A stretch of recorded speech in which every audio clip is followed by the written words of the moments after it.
Wingman Joker, thank you for listening to this channel and please support the channel. Please subscribe. Chapter 91, Drugs. Tom cursed loudly as he hung up his disposable phone. Damn it, Margaret, that slut has sold herself to that pervert Victor, too. They are all sluts, choosing to go with the guy who had the money. Just wait, I will be richer than him in a few years. He yelled angrily before sending the payment instructions he prepared. It was using an untraceable courier, and it was all possible because of the system's help. It gave him the method to contact the courier and also Victor's private phone number.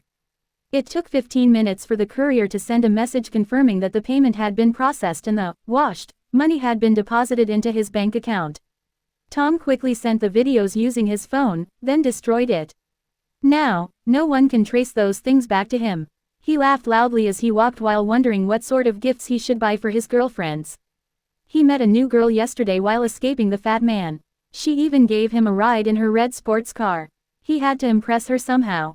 Maybe buy a car. Ellipsis. The car stopped at the entrance of the White Oak Mall. It was the biggest and grandest mall in the entire city. If someone wanted to find the most luxurious brands and merchandise, they would come here. Alex quickly stepped down and opened the door for Victor, who stepped down after Lily. What should we buy first? Asked Mina as she straightened her skirt. Let's go get a new phone for Margaret, Victor said as he headed to a nearby Green Technology phone store branch. This was different from the one they entered the previous time. Walking through the mall's marble floor, all the customers couldn't help but look with astonishment at the lineup of 2 handsome boys and 4 pretty girls. Are they an idol group? Victor quickly entered the store and headed to the only salesman and flashed his token, ignoring the customer that was arguing about the price. I want 2 VX phones. 1 black and 1 brown. He started without waiting. The salesman looked at the token, then at Victor as if he was an idiot. Who the hell do you think you are? What VX or BX? This is a reputed phone shop, we don't deal with knockoffs here. Now get out and don't block the road of the beauties behind you. The receptionist said as he began to inspect the girls. Victor didn't move. He really wanted to act unreasonably, but this is a family shop, this guy must be new. Just call your boss and tell him an heir is here. Victor said, are you deaf? I told you to step away, fucking retard. The salesman said as he gestured to the guard on the door. The guard slowly approached Victor respectfully but was stopped by Alex, who stepped in his way. Sir, may I ask you to? The guard trailed off as he saw the purple token in Victor's hand, then looked at the angry salesman, at Alex, then at Victor, who shrugged his shoulders. The guard didn't say anything else. He quickly ran to the back of the store. What's wrong with him? I should tell my father to fire him. The salesman said as he looked at Victor with disgust. Don't think you can come here and act like you are rich. Look at the rags you are wearing. You call those clothes? Where are their brands? They must have come from some stall. Look at me, I only wear top brand clothes. The man said, trying to impress the girls by showing the contrast between him and Victor, whose tolerance was about to run out. His clothes were not even made by a factor, they were all handmade, and which idiot designer dares to put his insignia on a Von Weiss's clothes? I advise you, Victor tried to say but was interrupted. Shut up. I will show you WHAAAA. The salesman yelled, then stopped as Lily couldn't take it anymore, so she punched him in the face, making him hit the glass cabinet behind him. A woman who was having fun watching them screamed, then ran away from the store. Sorry young master, I couldn't hold myself, said Lily as the unconscious man slowly slid to the ground with a bloodied face. No one knew if he was alive or dead. Margaret and the twins looked at Lily with horror. Especially Margaret, who didn't interact with her a lot. This girl is scary, she thought as she looked at the poor man. He deserved it, thought. How dare he yell at Victor? Alex acted quickly and ran to close the door of the store to avoid further trouble. It's okay, Victor said, I would have done it a second later, but you beat me to it, Victor added as he patted Lily's hair. This girl is very protective of him, and that hit was really amazing. It came so fast out of nowhere, that even he couldn't register it until seconds before impact. It made Victor remember that Lily was trained as an assassin. Do you think his actions were intentional? Alex asked as he checked on the man. He was breathing. Maybe, maybe not. Does it matter? Victor asked, but before anyone could answer, a man ran into the store with the guard. Malcolm, who did it? The man screamed as he knelt next to the salesman's collapsed body, to only be silenced by a kick in his chin by Victor. I did it. You piece of shit, how dare you, a mere salesman, make fun of this young master? Victor shouted as he kept kicking the man. The guard didn't dare intervene. He was just a little guard in the family. Soon Victor stopped and whipped his bloodied shoe with the man's corpse before he gestured his shocked entourage to leave. Did that man really deserve to die? The young master must not be offended. Idiot, you clean this mess. Victor cursed at the guard, as he left. Sorry Margaret, I will get you a special phone later, he said walking out of the store, leaving behind a corpse. Margaret swallowed, and took a deep breath as she followed Victor out. Being a player seemed to have changed her. She no longer felt repulsed from seeing a dead body. It was as if basic survival instincts had awakened in her. Was it really a good choice following Victor? It's too late now, she has already entered the lion's jaws. She sighed. Would there be any trouble? Lily asked as she took out a handkerchief to whip out a few blood stains on Victor's pants. He may have gone a little overboard there, but he couldn't control his feelings. He knew that man who was one of his subordinates in his past life. He was also one of the guys who helped frame him back then. Victor didn't expect to meet him here. Now 1 down, 100 to go. Not anymore, that guy worked for Baron, who will be dead soon. Victor whispered as he hugged her waist and began to swagger in the mall while thinking that this incident was not bad. It would help him confirm his reputation. Should we go get some dresses now? Mana asked timidly. What dresses? Asked a girl in a curious voice. It was Lulu who was panting heavily with Abe. They grabbed a cab here, then had to run around searching for Victor. Oh, you are here.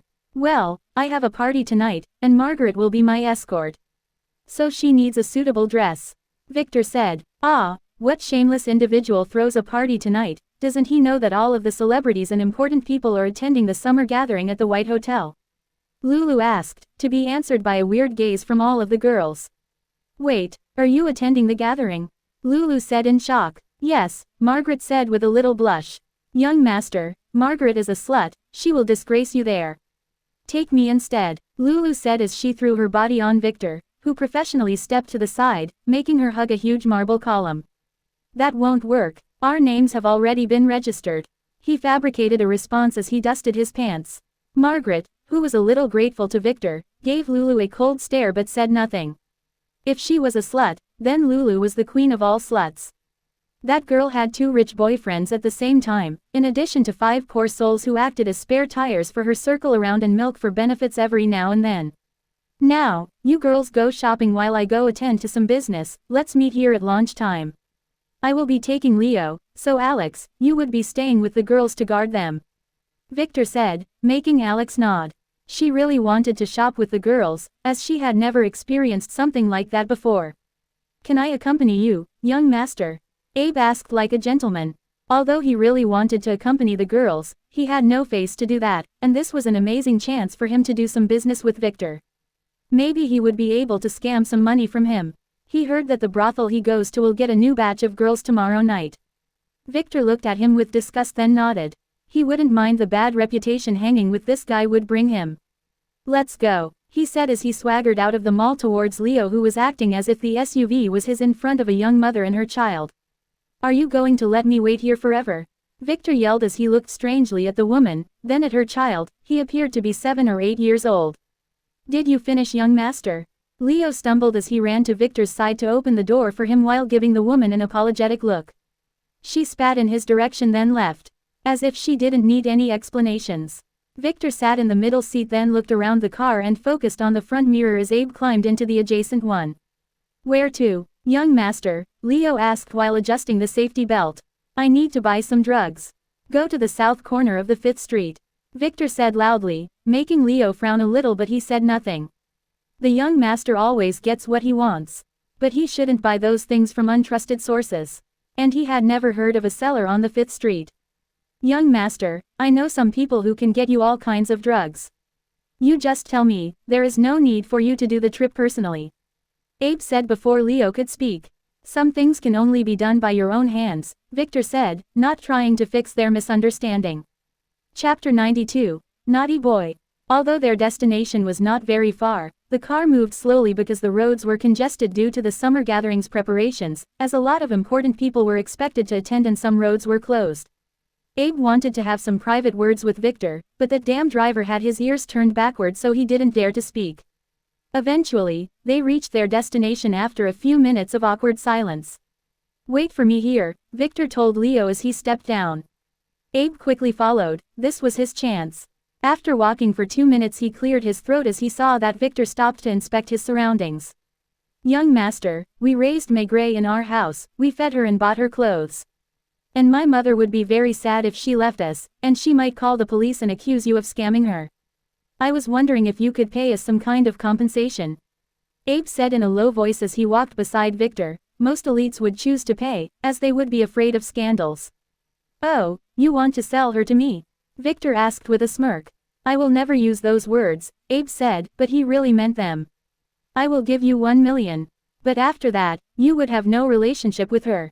And if I saw you near her or near my mansion in the future, I would order my guards to kill you then feed you to the dogs. Victor said as he looked around, making Abe feel excited. He didn't take Victor's threats seriously. But he needs to bargain a little, maybe add another 100 grand. But before they could continue their conversation a hooded man approached Victor and asked in a hoarse voice. Are you looking for something special? The man said as he looked around. Victor nodded and patted his pocket. Follow me, the man said as he walked into a nearby narrow alley with Victor behind him. Abe slowly sneaked behind them, standing behind a trash bin and using only his head to look at the transaction happening in the alley, to be shocked by what he saw. The man was about to take out his merchandise when Victor shot him in the head with a silenced gun that neither Abe nor the man noticed.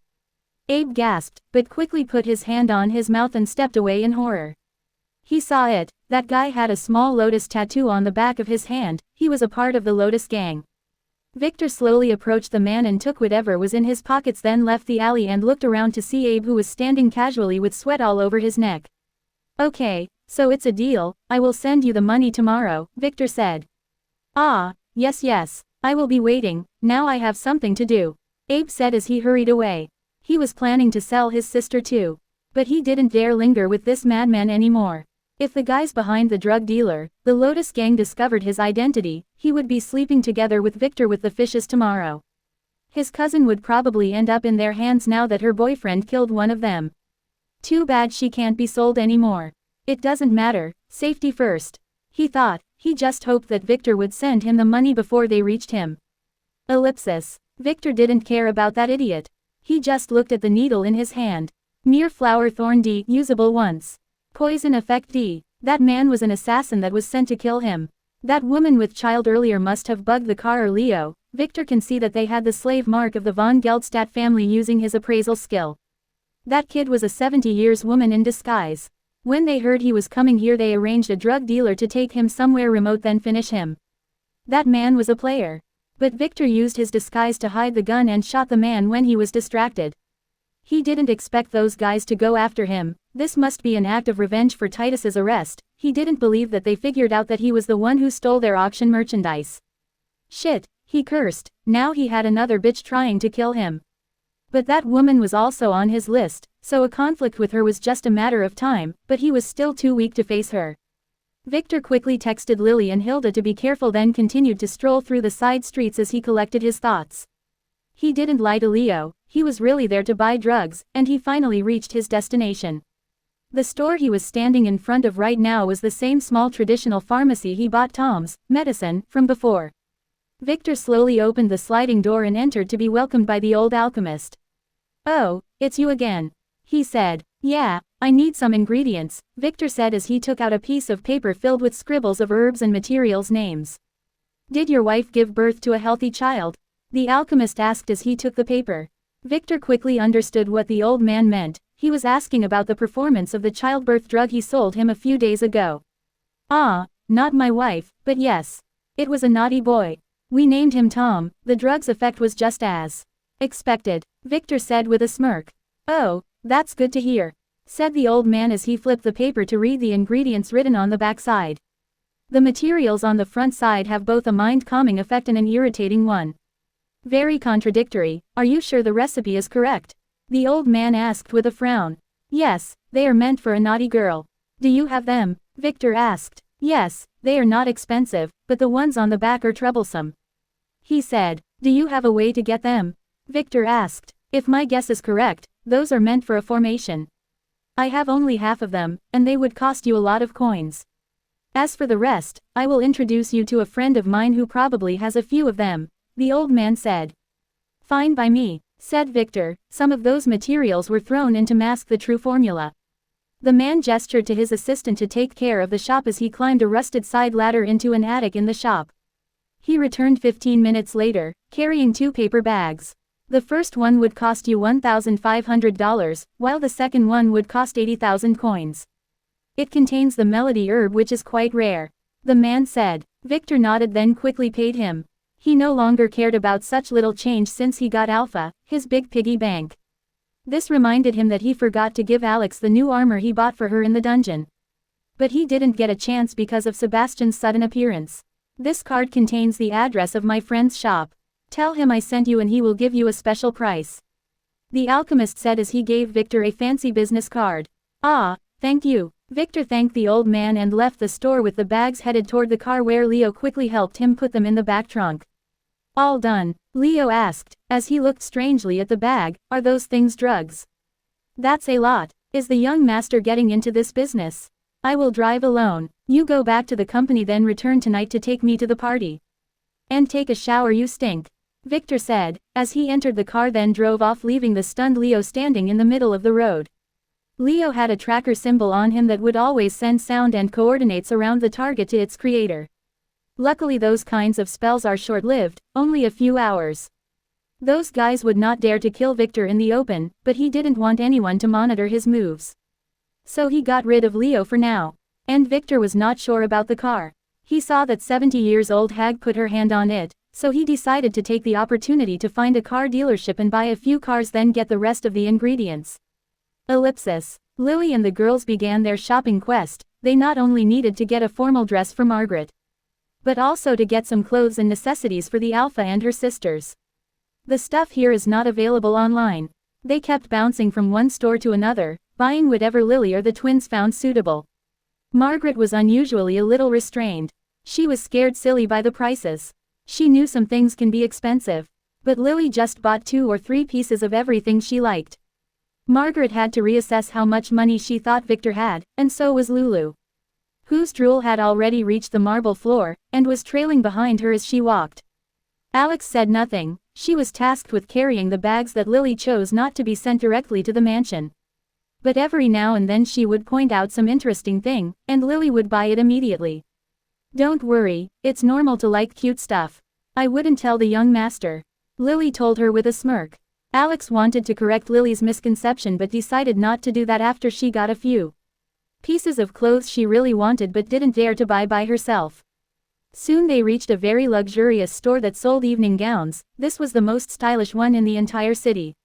Lily and the girls slowly entered and began to browse the dresses under the saleswoman's scrutinizing gaze. She didn't believe those little girls could afford the stuff here. She didn't like the fact that Lily was hiding her face. And she also noticed Lulu, who was fidgeting like a thief behind them, but she said nothing, but kept monitoring them. Soon, Lily laid her eyes on one black halter dress that had a split skirt and an opening in the back. She looked at it, then at Margaret, who was interested in it. I think this would work, Lily said. Isn't it a little too revealing? Asked Margaret. It was not like she was shy, but after deciding to be Victor's woman she thought that she must dress a little more modestly. The young master wants you to be the most eye-catching girl at the party, Lily said as she gestured to the saleswoman, but before she could say anything, another girl shouted before her. I want this dress, the girl said arrogantly. She was a short, pretty girl, with flowing blonde hair and green emerald eyes. We were here first, said Lily coldly as she faced the girl. Oh yeah, can you even afford this thing? She asked, making Lulu, who was timidly standing in the back searching for an opportunity to shoplift something, looked at the dress's price tag, then yelped. What the hell, this one costs more than her family's house. I can pay for it, said Lily, as she gave the silent saleswoman her card. The girl frowned but said nothing. She didn't believe Lily could pay for it. The saleswoman quickly charged the card and was surprised to see that the payment was a success. Congratulations, miss, the saleswoman said respectfully, as the girl huffed then stomped out of the store. She didn't have time to quarrel here. She had to find a suitable gown for the party tonight. There were rumors that a very important young master would attend. Lily quickly bought a few other things she liked, then they left the store as the saleswoman bowed deeply to them. She shouldn't judge a book by its cover. Lulu, who was trailing behind, suddenly stopped as her phone rang. She quickly answered while silently cursing because she didn't find a chance to grab anything. Ah, Abe, do you need anything? What? Speak louder, she said. Really? She gasped. Are you sure? She whispered as she eyed Margaret and the others who were window shopping. Okay, I understand, Lulu said, then hung up. Sorry, I have something urgent to do. So I will leave you now, Lulu said as she approached the other girls. Then turned around to run away. Wait, said Margaret, as she took a bag from Alex and threw it to Lulu. I noticed that you like this, consider it a gift from me. Margaret said. Lulu hesitated a little, then grabbed the bag and ran away without a word. Just now Abe called here. He said that Victor has killed a drug dealer to steal his drugs. So she had to get as far as possible from Victor's girls. If that gang connected her to them, she may also be sold to some brothel. You are nicer than you seem to be, Lily said to Margaret. I bought that with my own money. So don't tell the young master. Margaret said. I know, but that girl would probably be ungrateful, Lily said. Yeah, but they did take care of me for a long time, Margaret replied as she hastened her steps to enter an accessories store. She was not comfortable talking about this subject. Lily smiled and began to inspect some random trinkets too. But when she tried to pay for a cute bracelet she found, the shopkeeper told her that the card in her hand was overdrawn. Oops, said Lily, as she realized that she may have bought a little too much stuff. Hope the young master won't be angry. Chapter 93, Buy a car. Victor had to walk a little to get to the dealership he had in mind. But this was the most luxurious part of the city, so he didn't mind taking his time to think about his time here in his past life. 5 minutes later he reached his target. This place not only dealt with extra luxurious cars. It was also a family property. Victor slowly entered the store and began to look around searching for a suitable car. He found the one he liked when he heard a loud voice. You have the money to buy this car. You must be joking. Don't think I don't know that you came here to take some selfies with the cars. Now go back to whatever shithole you crawled out from. A woman was screaming arrogantly. Do you dare make a bet? A familiar voice said. Who would bet with a beggar like you? Where are the guards? Do you expect me to buy a car from a place where beggars like this loiter around? The woman said, making Victor, who walked past the big SUV that blocked his view, look to see that it was Tom, who wore a tank top shirt, sporty short pants, and plastic slippers, looking like a hooligan. He argued with a rich middle-aged woman while a saleswoman tried to mediate the situation. Was he playing the pig to eat the tiger? Can I help you? Victor, who was wondering if he should intervene, heard a sweet voice behind him and turned around to see that it was a pretty saleswoman with short hair. She somehow seemed familiar, but he was sure that he had never seen her in his previous life. And he could tell that she was a little older than him. Maybe a fresh graduate. What's going on there? He asked. Ah, that guy has been loitering here for too long, and hitting on the saleswomen, so the manager went to see if he needed anything. But that woman heard their conversation and began to humiliate him.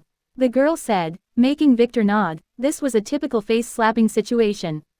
Well, I want this SUV, Victor said, pointing to the huge car in front of him, totally ignoring Tom. Ah, really? The girls asked with a surprise. She was new here, and the others would usually not let her talk to the customers, because whoever manages to make a sale would gain a big commission.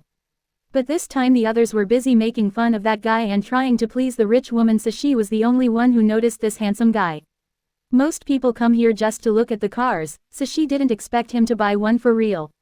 Please come this way, she said as she guided him to the sales office, where the clerk quickly took his card to process the payment. At that moment Tom entered the office with that middle-aged woman. If I win and buy this car I would slap you 10 times. If I lose you can do the same to me. Do you dare bet? Tom asked again as he took out his card. Why would I want to slap you? Said the woman. How about this? If you lose I want you to be my toy tonight and do whatever I tell you to do. She said as she licked her lips while looking at Tom's exposed muscles. Whatever, but you have to put it on paper. I don't trust you, rich people. Let's do it, Tom began to say when he noticed that the clerk was busy with another guy's card. So he looked to find it was Victor. You, he exclaimed. What a coincidence, said Victor with a fake sad tune. Ah, why so sad? Did your girlfriend cheat on you or something? Tom couldn't help but say, he really loved upsetting Victor. That's not your business, Victor said with some annoyance. Excuse me, but your card is not valid, the clerk said coldly at Victor as he gave him the card back. Making Victor frown, and look at the card. This one was connected to the account he usually uses. It was given to him by George as a part of the reward package. Sir, do you have another form of payment? The salesgirl asked him politely. While Tom looked at Victor strangely. Did that guy pay him all the money he had for that porn movie? Ah, another beggar. Do you want to join the other guy and serve me tonight? I will pay you handsomely. The fat woman said as she looked at Victor's handsome face. Victor didn't turn to them. He just took out his purple family token and put it on the counter. This was also a family shop after all. Ah, one moment please. The clerk, who got nervous, quickly took the token and headed to another office. While the salesgirl was a little surprised. What did that token mean? She wanted to ask but knew that this was not polite. Victor nodded, then left the room and headed back to the SUV. He didn't want to stay here any longer. When the manager brings him the key, he will leave immediately. But what happened to his card, he wondered as he quickly dialed Kai's number. A butler's job was to fix such situations. Young master, can I help you? Kai answered. Why is my bank card not working? Victor asked. Ah, just a second. I think the card was overdrawn. Kai said nervously. Don't elite heirs have unlimited credit? Victor asked. Ah, it was my fault. I forgot to connect your card to the system because it was granted to you before the official announcement, young master. I will do it right away, Kai said. You have 5 minutes, and do me a favor, the guy who got the money from me earlier. Tom something. Yes, Tom, freeze his card for 24 hours. Do it now, you have 1 minute. Victor said with a smirk. Understood. Anything else? Asked Kai, as he had learned that this young master seemed to like to hang up when he finishes. I killed someone from the Lotus gang. He tried to assassinate me. File a report with the family. Then eliminate that gang, Victor said as he hung up to hear the sound of shattering glass, so he turned to see the shocked look of the petite girl who was standing behind him and heard the whole conversation. Ah, I am sorry, I didn't mean to listen, she flusteredly said. She was about to serve him some tea, but she didn't expect to hear what he said. What did he mean by killing someone? And from the Lotus gang? What does he mean by assassinate? Victor was surprised, not because of the shattered glass, but because of the black threads that he glimpsed at for a split second. They were strangling here, and one bright thread was reaching out for him, but it was too thin and seemed to be about to break. It was as if this thread was asking for help. Those are fates, he realized that as he quickly activated his appraisal skill. Iris Black, STR 9, in 23, Luck 4, Charm 21, Fate, Fate's Power, E, Fate's Direction, Negative, Fate's Design, Death Flag approximately 50 minutes. Bloodline Elder Dragon 75% Purity. What? Victor was surprised. What the F***ck, this girl has Von Weiss's bloodline, the Elder Dragon bloodline, and she did have familiar features. Is she a family agent? But with that purity, she should be a top heir. Wait, Iris Black, he did hear that name before, but where? When a player has a high enough int attribute, he would have an amazing memory, especially if he had some kind of memorizing skill as he did in his past life. But his memory of that name was very vague. He must have heard it before he got the memorizing skill, but where? It took him a few seconds to remember. He looked at the girl in shock, then he quickly glanced at her face with a frown. The first time he saw something like this. This girl is going to die soon. He thought carefully as he inspected her from head to toe, while she froze in fear, not knowing what to do. She was wondering if he will kill her after hearing his secret. You have 2 choices. The first is death, the second is to do whatever I tell you to do. Victor said to the girl. It sounded wrong, like he was threatening her. But he was trying to save her. He can't let her die. But can he change fate? The girl's fate power is E while he is D+. So his fate should be able to change hers, in theory. Ellipsis. Iris was a little flustered, not knowing how to answer this killer young man when the clerk returned with the branch manager. Before she could ask for help, the manager bowed. Young master, this is your token. Sorry for the inconvenience. The transaction has been processed, he said as he handed the strange young man his token with the car key respectfully. Young master, is he some kind of a super rich guy? Would they really help me? She wondered. This girl, what is her story? He asked as he pointed at her shaking body. Ah, her name is Iris, she was sent here to pay her debts by the chairman's son. But what? Asked Victor. While Iris wanted to cry, now that he knew her name, can she really escape? He instructed that she should be paid the minimum wage, not get any raises, and that we should block her commissions. The manager said, making Iris yelp in shock. That bastard, she thought as she no longer cared about anything else. What happened? Tell me, the young man asked her, who hesitated for a second then spoke. I needed money to cure my adoptive father. So I asked an old schoolmate I met at the reunion for help because he was rich. He requested that I sleep with him, but I refused, so he purposed a gambling agreement. He would lend me the money, and I would have to work in his company to pay him off. If I can't do that in 5 years, he can do whatever he wants with me. I thought that I was smart when I requested that I choose the job. I worked here part-time before, and I know that working here usually pays high commissions. I had no idea that he was manipulating things like that, she said as tears fell from her eyes. Okay, pay that guy his money from my account, the young man said to the manager, then turned to her and put his arm around her waist. Is this guy paying my debt? How can this be? All of them are scumbags, she thought as he looked at her eyes. From now on you are mine, he said unreasonably as he dragged her, then threw her into his new SUV, then climbed to the driver's seat. She was so shocked that she forgot to escape.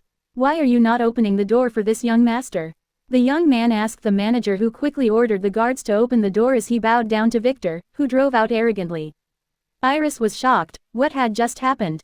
Did I switch hands? From the hand of a scumbag to the grasp of a killer. Her mind was so jumbled up that she didn't know what to do. Sir, Iris wanted to say something.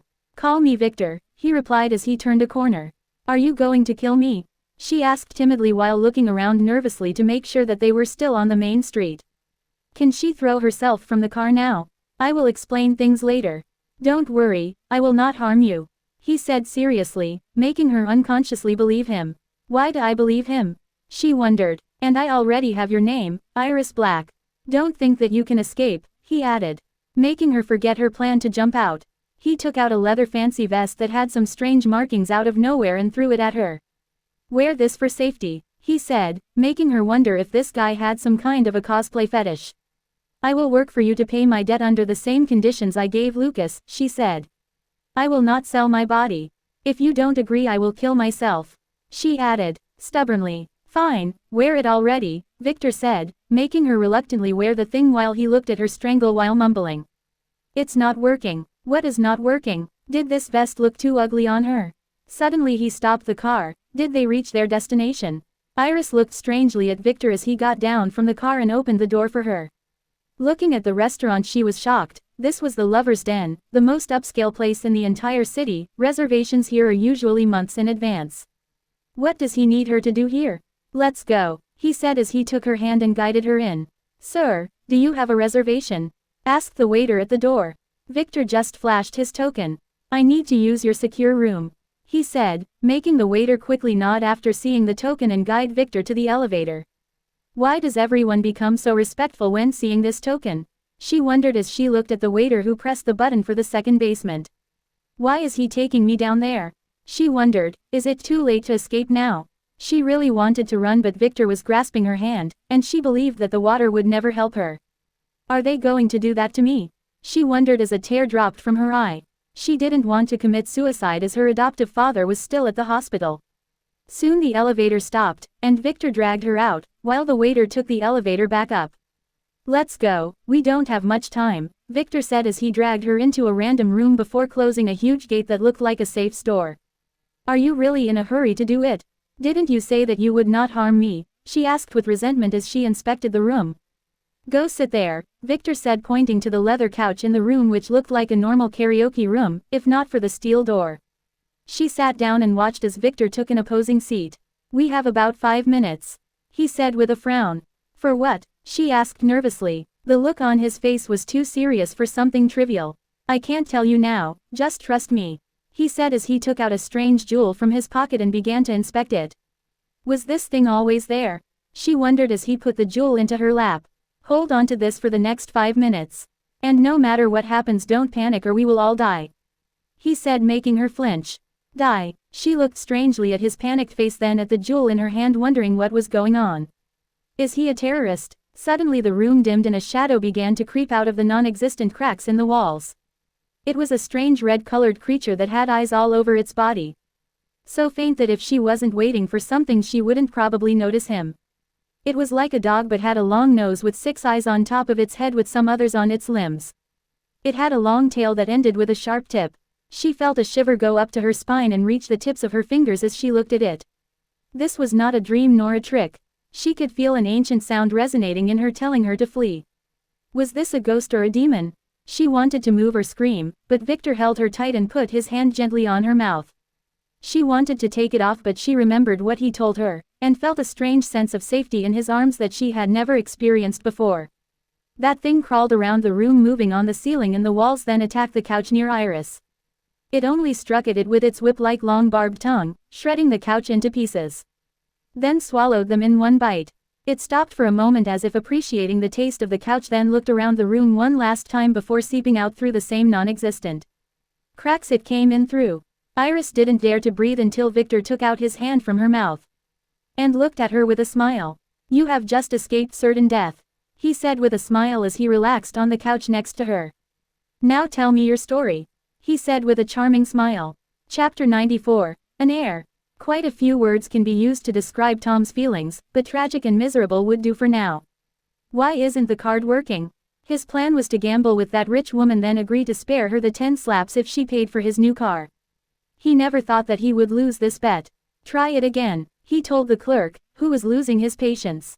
"Sir, this is the 5th time already. Your card just returns invalid.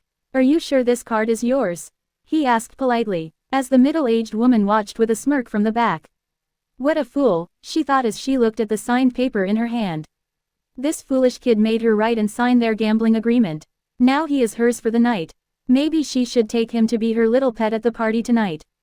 Her friend would be very jealous. "Wait a minute," Tom said as he called the bank. "Sorry sir, there was a suspicion of money laundering on your account, so we froze it for investigation. It should return to normal tomorrow," the bank support said before he hung up. "Damn it," Tom cursed as he looked back to see that the old woman had taken a leash and a collar out of her bulging handbag. "What? Why does she carry this stuff around? Will you put it on yourself, or would you like me to do it?" she asked Tom with a faint blush. Ellipsis. Victor sighed as he relaxed on the couch while looking at Iris. Saving this girl has drained him. At first, he thought that using the S-level armor he bought for Alex would work, but the death flag didn't disappear. So his second plan was to take her to a safe room. This place here, as every family building contains such a room. But that didn't work either.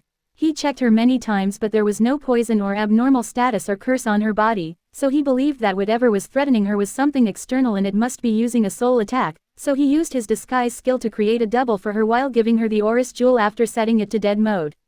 It worked, and that demon ate the couch while licking its lips because he disguised the taste of it. Who would have thought that such a useless feature in his skill would come in handy? Seeing that demon made him think of a possibility he never considered before. "Tell me about yourself," he asked Iris, as he gave her a water bottle from the mini fridge to the side. She was still a little shocked. "I was an orphan. My real parents have left me at an orphanage's door, where I was adopted with another girl who became my new younger sister by my stepfather and stepmother when I was 8 years old," she said, refusing to sip from the water bottle. "My stepmother passed away early, so my stepfather took care of us alone. That was until he fell very ill 2 years ago. So I left the high academy to work and support him and my little sister who hadn't finished her education yet, but that was not enough when he needed an emergency operation. So I had to make a bet with a friend of mine. And you know the rest," she said as she looked at him, expecting him to explain what that thing was. He didn't. He knew that her story was something like that, and he realized that the incident he was waiting for had probably happened. His phone suddenly rang confirming his guess. So he quickly answered. "Boss, young master, I am Susan, Vice President Carla's secretary," the woman said. "I know who you are. What happened?" he asked, although he didn't need to. "Mrs. Carla has committed suicide," she said. "Where is Arya?" he asked. He already knew the answer. "She was arrested by men wearing black. I don't know what to do," she said. "I will give you the authority to run the company until I sort things out. Be warned though, if you mess up you will end up like Carla," he said, making her gasp in shock. "Lock Carla's room, don't let anyone in. I will send someone later, let them investigate the office," he added. "But the police have already sealed the place," Susan said. "Good, then you wouldn't be disturbed by anyone. Do what I tell you," Victor said, then hung up. He quickly sent a quick message to Lily with some instructions after that. I don't know if this would be good or bad for you.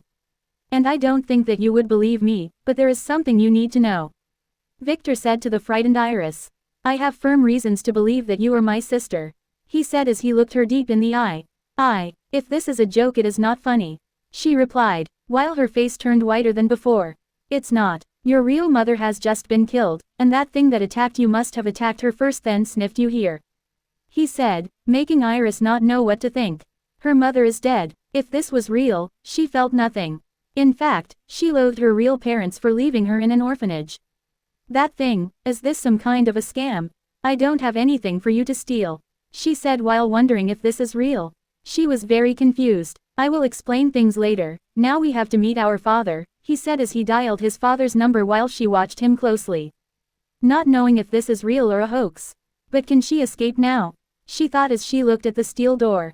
Soon the phone connected, and Victor heard his father's tired voice. Victor, I can't help Arya. Carla was lying to me. Arya was not my real daughter.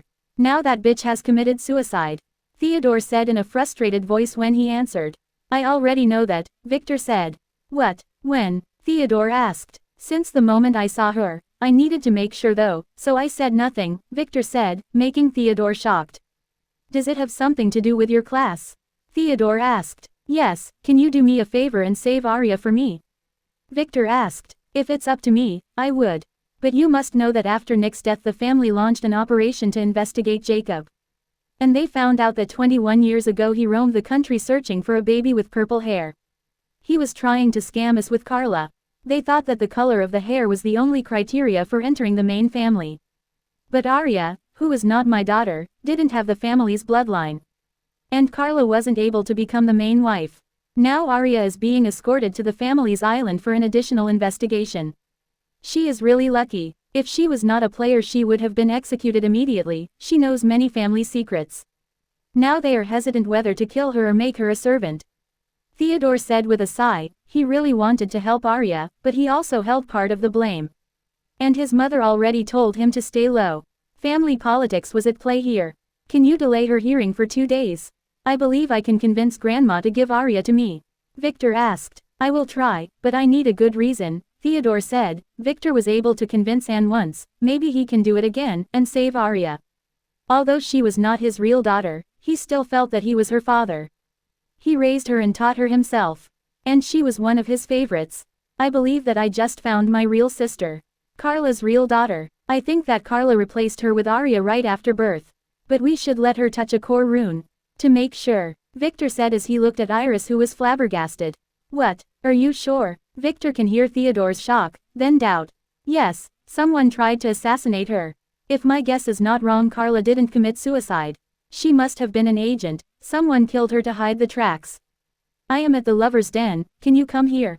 Victor asked. I am already there. Come meet me at the top floor, Theodore said, making Victor curse at him. Your concubine has just been killed. Can't you act a little sad instead of going to your other lover? He thought as he stood up and looked at Iris who didn't know what to say. You heard it. Our father is on the top floor. Let's go meet him. We will do a test. If I am wrong I promise to return you home with compensation, he said as he grabbed her hand and pulled her out of the room. Iris wanted to resist, but didn't. She said nothing, choosing to believe him for now. His firm eyes told her he was telling the truth, and what else could she do? Would they let her escape? Victor dragged her to the elevator and pressed the button for the top floor, which flickered a little as if waiting for some kind of confirmation, then went green as the elevator began to ascend after a few seconds. Suddenly Iris, who was looking at Victor, began to feel the world revolve around her, then felt her body fall to the ground. But Victor's firm hand supported her. You are a little shocked, I know. The truth would come clear in a few minutes, he said in a gentle voice as he watched her eyes look at him with doubt. Was he really my brother? She really wanted to believe, but what if this was a scam? Victor knew that meeting her at the last moment had something to do with his fate. In the glimpse back then he saw the faint thread connecting her to him, reaching out as if asking for help. Fate was a mysterious thing indeed. Was it the world trying to kill him or save her? He didn't know, but whatever the reason was, he would never let her die. In his past life, he heard about her from his father, who lamented that he didn't save her on time.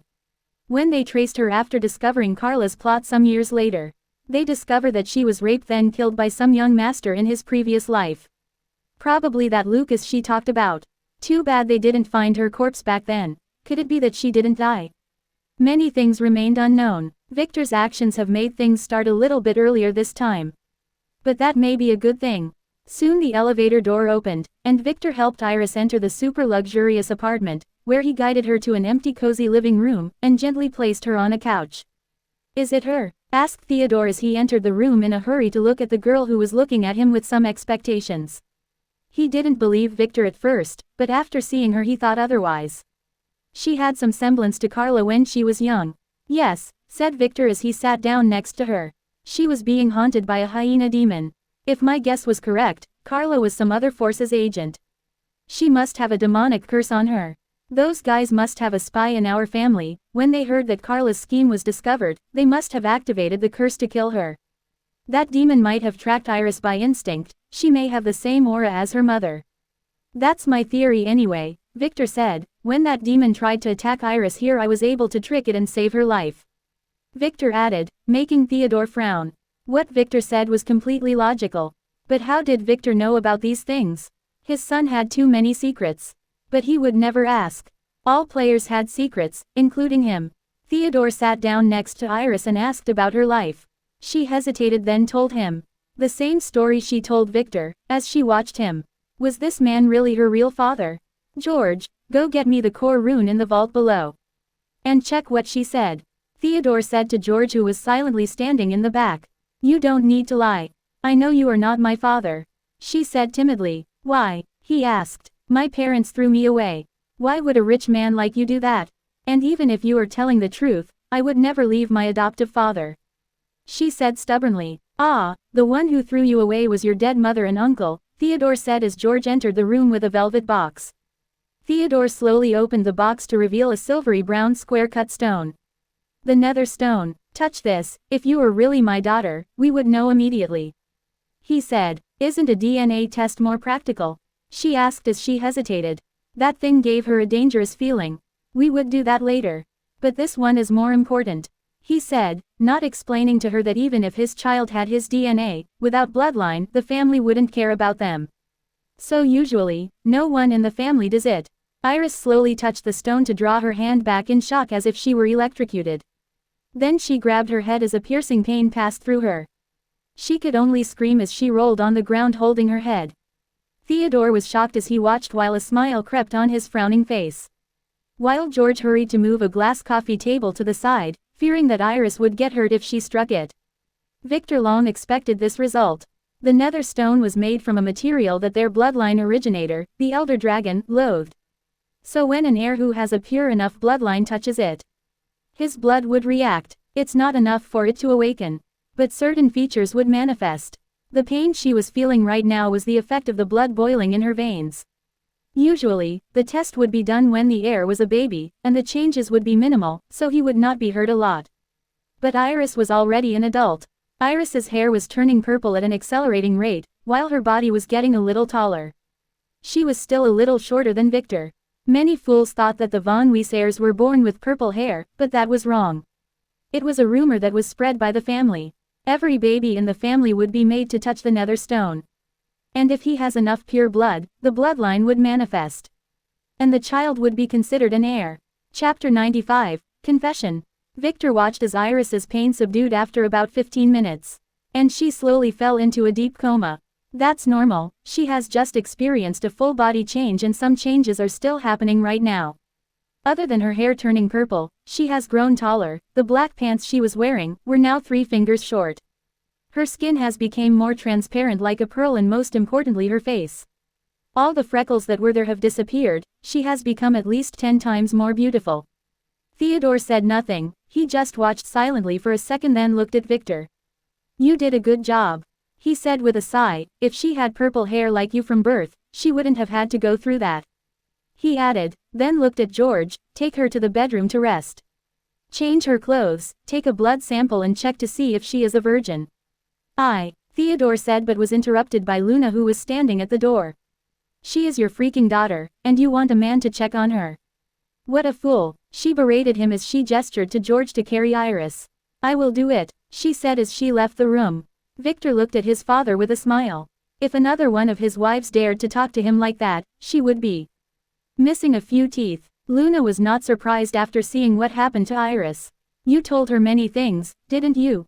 You intend to give her a main wife status no matter if the child is an heir or not. Victor said to his father.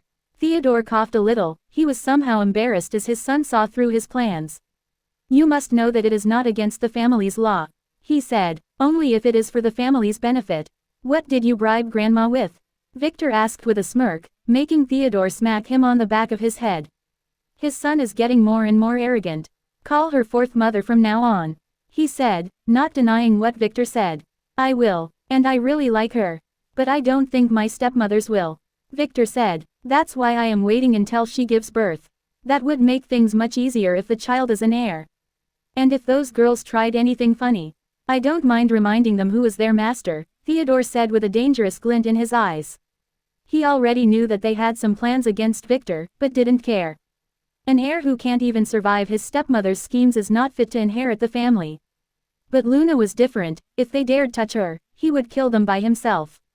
At this moment George entered the room with a brown folder in his hand. Congratulations, Master. Lady Iris is a virgin. And the DNA test has finished too. She is yours and Carla's daughter. This is the information we found about her. There will be more after the field team finishes their mission, he said, making Theodore smile broadly as he took the file.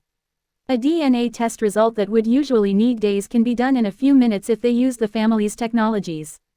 Victor believed that they would require DNA tests for all future children after this incident. Let's go have lunch. I have something to ask you about. George, tell Luna to prepare a meal for us, Theodore said, looking at George as he smiled happily. The mistress had already prepared the table when she heard that young Master Victor was here, said George, making Theodore nod. That woman always knew what was on his mind. My subordinates are already here. I will go meet them first then catch up with you. I need to get something. It may be important, Victor said, making Theodore frown a little then nod while heading toward the dining room. Victor sighed as he took the elevator back down to meet the girls who were standing in the hallway waiting for him. Young Master. The girls saluted respectfully. This was a family establishment and protocol must be followed. Margaret flusteredly did the same, this was her first time entering such a place. Following Victor was not a bad decision, she thought. Give us a good room, Victor said to the waiter who quickly nodded and gestured everyone to follow under the envious gazes of the diners at the tables on the first floor. Getting a room here didn't require only money, but also connections. Did you get that thing? Victor asked Lily as he put his hand around her slender waist. Yes, young master, she said as she frowned. Why does the young master have the scent of an unknown woman? Did he fish another one? Bad young master, she thought as she took a small memory card out of her pocket and gave it to him. This was in it, she said. Good, let's go eat something. This is the fanciest place in town, he said as he dragged everyone following the waiter to a fancy room on the second floor. You stay here, I have something to do with my father. Lily, you will accompany me, he said, making the girls who sat down feel a little jealous but they said nothing. Is everything okay? Asked Alex. Yeah, there may be a change of plans but I am not sure yet, he said. Mana, those earrings look pretty on both of you, he added as he left the room, making the twins blush. So he had noticed, they thought. As Victor intended to take Lily's hand his phone rang. It was Leo. Victor frowned as he answered. Young master, I am sorry, he said. About what? Victor asked. The stuff you put in the trunk is nowhere to be found. I swear I didn't touch them, Leo said nervously. Ah, those things. It's okay, they were not that important. But be careful next time. Now I need you to come to the lover's den and wait downstairs, Victor said as he hung up. The herbs were not in the trunk. He used it as a cover to put them in his ring. After that, he guided Lily to the top floor, where Theodore was having a meal with Luna. Oh, Lily, you sit down too, Theodore said as he looked fondly at Lily who intended to stand behind Victor, making Luna look at her with an inspecting look. Lily looked at her young master for instructions. Sit down and remove the veil, we are all family here. This is Luna, my fourth mother, Victor said, making Luna blush a little. This is Lily, she is my assistant for now, but I plan to make her my main wife, Victor said casually, making Lily, who sat down, freeze in shock and drop the veil that she had just taken off to the ground. What? The young master wants me to be his main wife. She thought in shock as a heavy blush appeared on her pretty face. Theodore wanted to comment that it's not easy but stopped after seeing Lily's beauty. What the F***ck? Did that girl get prettier after clearing that dungeon? He was mesmerized for a few seconds until he felt two slender fingers pinch his thigh hard, waking him from his trance. It was Luna who was shooting him a threatening gaze. You can flirt all you want outside, but not in front of me. And this was your son's freaking lover, was what she meant. Ahm. Ah, Lily, you have become more beautiful since the last time I saw you.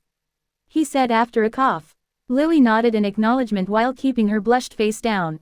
Now, come on, the food is getting cold, start eating. Luna said as she also watched Lily closely. This girl was amazing. No wonder she is wearing a veil, she thought. Luckily she was her stepson's wife. If not, Theodore that pervert would probably not leave her alone. Victor smiled and began to eat. Declaring his intentions to marry Lily was the first step in his plan. He is sure that his father would tell his grandmother. I found that algae you told me about, it is amazing. The experts in my pharmaceuticals research lab said that they need to test it for a few more months before the final product is ready. Said Theodore after chewing a juicy piece of mutton, but I read Baron's report. It mentioned that you have harvested a lot of that disgusting mushroom. What is its use? Theodore asked, changing the subject and making sure not to say the word dungeon or player. Luna was not a player, and although she was aware that his family has supernatural powers, certain things can't be said. Ah, did father eat it? Victor asked with a smirk. No, I let one of my men do it. He threw up for an entire hour. And lost all his appetite for the rest of the day. The poor thing would throw up if you tried to make him eat anything. Theodore said as he squinted his eyes. It's what you just described. Said Victor with a smirk. It has two effects, the first one is to suppress the desire for food, and the other is to supplement whoever ate it with enough nutrients to support him. That man shouldn't have barfed it. Now he can only be hungry but can't eat for about a day. Said Victor, making Theodore shocked. This thing is more precious than the algae. If they can make energy bars from it, can't they support an entire army? Wouldn't it be amazing? For dungeon exploration, if you intend to present it to the family, make sure to give me some credit, Victor said as he saw the sparkle in his father's eye. Yes, of course, Theodore said as he ate another bite. I will need father's permission to take the plane to the island. Victor suddenly asked as he put down his fork. You will have to wait until tomorrow morning, I also plan to take Iris there. Her bloodline must be tested on the appraisal slate for this to be official and she is already old, so we would need to make her attend the ceremony as soon as possible. Theodore said with a sigh, it is rare for the Elders' Council to approve a ceremony not on its usual date, as activating the orb requires a lot of resources. Don't worry, I can't tell you why I know, but she will definitely survive the ceremony. Maybe grandmother would approve if you tell her about the mushroom. Victor said, assuring his worried father. She had 75% purity, and that's enough for her to be a player. Theodore looked at Victor and nodded. He was worried that he would lose the daughter he had just found. But he chose to believe Victor, who kept surprising him. He didn't ask any questions as it was not appropriate with Luna to his side. So he just continued to enjoy his meal. Luna's cooking was really superb. Victor slowly took out the memory card Lily gave him and put it on the table. This is a memory card of a hidden camera in Carla's office. Lily noticed it when I sent her to inspect the scene. He lied, making Lily look at him, but she said nothing. It was Victor who told her the exact location of this thing. I believe it was put there by some competitor company or by Jacob to keep tabs on his sister. It may have captured something, Victor said as he handed it to George, who quickly took it and went away to return a few minutes later with a shocked look on his face, but he said nothing as Luna was there. But Victor could tell that what he saw was not something pleasant. Soon the meal finished, and Victor stood up with Lily, who didn't dare to look up. I will have to excuse myself. I have a party to attend tonight. Victor said. Thank you for the great meal, fourth mother. He said to Luna as he smiled, then took Lily's slender hand and headed to the elevator. Make sure to meet me at the airport tomorrow.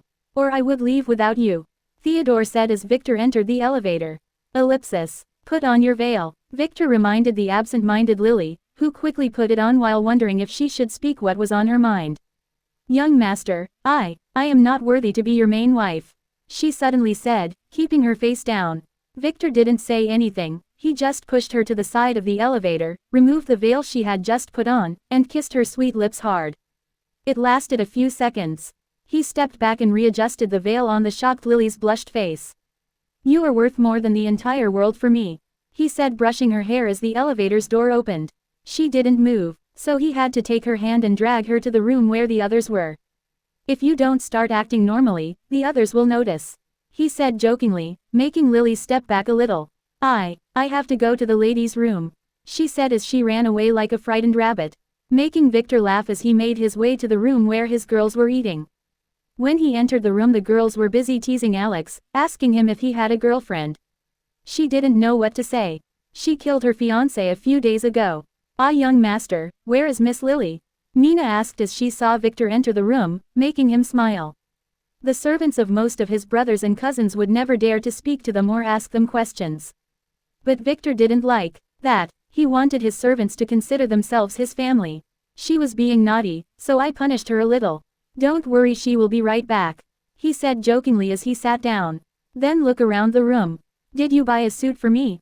he asked the girls as he didn't want to go back to that mansion to change. "Yes, young master, we bought 3, but we only have 1 at hand, the other ones were sent to the mansion directly," Mina said as she rummaged through one of the bags to get a neatly folded purple suit that made Victor cringe when he saw it. This must have been selected by Lily. "Margaret, you change too. We will have to go to the party directly from here," he said to the surprised Margaret as he left the room, to see that Lily was coming back, while a few waiters were hurrying to where she came from. "Follow me," he said to her as a gesture to a panicked waiter to get him an empty room, where he quickly put down the clothes, then looked at Lily, inspecting her. "What happened?" he asked her. It was just a pervert in the ladies' room," she said as she kept her face down. "And," he asked, "I got rid of something for him. He will be a good law-abiding citizen from now on," she said with a blush. "Oh good, now help me put this on," he said as he looked at the suit and shook his head. "A purple suit, really? Wouldn't he look like a clown or a pervert? Wouldn't that be perfect for his plan?" Chapter 96, Oliver. Alvin was sitting at his desk on a chair that could barely hold his weight. He was preparing his speech for tonight. This party was very important for him. For the last 40 years, he has been running the business for the Von Weiss family, going up in the ranks. But he was not satisfied yet, despite being entrusted by more than 10 of their companies. He wants more, and today was his chance to rise. The information he got was that an heir would attend the party tonight, so he was considering taking his sons with him. If one of them could befriend that heir, it would be amazing. Too bad he didn't have a daughter, or he would have thrown her at him. He heard that he was a little lecherous. But isn't that good? He would have something in common with his sons. At that moment the door of the study knocked and a butler walked in. He was panting. "Master, young Master Malcolm had an accident this morning," the butler said. "What happened to him?" Alvin asked with annoyance. He wanted to bring him to the party. When he was serving his punishment as a store clerk, someone punched him in the face, and he is now missing half of his teeth. "He just woke up," the butler said. "How dare they hit my son? Did you get the one who punched him? Cut him into 1,000 pieces." Alvin angrily shouted. The guard said he held a purple family token. The butler said as sweat fell from his forehead. "What?" Alvin stood up in shock and hit his knee on the desk, so he fell back into his chair while grimacing in pain. But the chair didn't hold him and toppled, sending him to the ground. "Send Malcolm overseas immediately," Alvin said as he stood up in pain with the help of the butler. "Understood, master," the butler said. "Damn it. Call Lucas, let him attend," said Alvin with annoyance. "We must not waste the opportunity tonight." Ellipsis. When Victor returned to the room where the girls were, he was stunned by the redhead beauty in the black gown. Her looks can be described by one word. She looked sexy, and that's exactly what he wanted. As for his looks, he had purple hair that matched his purple sparkling suit. So he expected himself to look like a clown, but he ended up looking like a lascivious young master you encounter in B-movies. A very handsome one at that. The girls held their laugh when they saw him enter the room. He was like a cosplayer. "Young master, you look dashing," said Mina, trying hard not to laugh. "I know," he said as he sat down, followed by a blushing Lily. She bought this suit on a whim, not expecting that the young master would look like this. "When should we leave?" asked Margaret. She didn't mind the suit, she had seen worse. And he did look good in it. 2 hours later. he said as he asked the waiter for some tea and sat sipping it while inspecting Margaret from head to toe. Absolutely a stunner. What? She asked bashfully, feeling his eyes crawl all over her body. Just appreciating your beauty, he said, making her blush. Tonight you have 2 missions. The first one is to have fun, the second one is to show this young master as a pervert. Victor said, making the girls giggle. That would be easy, Margaret said, you already look like one. She added jokingly, making Lily, who was serving Victor some snacks, shoot her a glare. I know, you must understand that my fiancé will be there, he said, making Margaret look at him strangely. The fiancé that Tom gave you the movie she was in? Margaret asked nervously, not knowing what to think. When Victor heard about the movie, didn't seem angry at all. Ah yes, have a look, Victor said as he threw the phone at her. Keep it confidential though, he added. Margaret nodded as she took the phone and watched the recording. She was not shy at all, she had seen worse. No, she hadn't. Why is that kid doing that with a spider? Ah, what? She gasped, while the twins, who wanted to watch with Alex from behind her back, screamed and covered their eyes in shame, while Alex opened her mouth wide in shock. Is that Sebastian? The young master was right, that kid is an absolute pervert, she thought, affirming her belief that the young master was always right. It's the wrong recording. Look at the other one, Victor said with a chuckle, making Margaret shoot him a glare. Ah, is that Linda? Margaret said in shock, after watching for a few seconds. Oh, you know about her too? Victor asked. Yes, she is famous online, she had perverted fiancé. Wait, you are her perverted fiancé? Margaret asked in shock. Unlike the twins, she never liked Linda, she felt that she was a hypocrite, and this recording had confirmed her guesses. But she never expected that Victor was the infamous fiancé in the rumors. Wait, if Linda was Victor's fiancé, does she have to call her mistress later? Am I her fiancé? Yes, but not for long. I intend to break the engagement with that slut, but not for now, so you can't tell her that we know about the affair or the movie yet. Your mission is to make her as angry and jealous as possible. I want her to hate me to the bones. Understood, Victor said. Margaret nodded. She didn't really understand Victor's thoughts, but getting sluts angry was her specialty. Ellipsis. When Oliver woke up, he was lying in a hospital bed. He could see the cheap LED lighting fixture on top of his head, and smell the distinct odor of disinfectants. Ah, the sudden pain in his crouch made him regain his consciousness. It was unbearable. What happened? He asked himself before he remembered, and looked down to see that his crouch was wrapped in bandages. No, he yelled in despair. A nurse wanted to go and check on him, but her friend grabbed her hand and shook her head with a look of sorrow.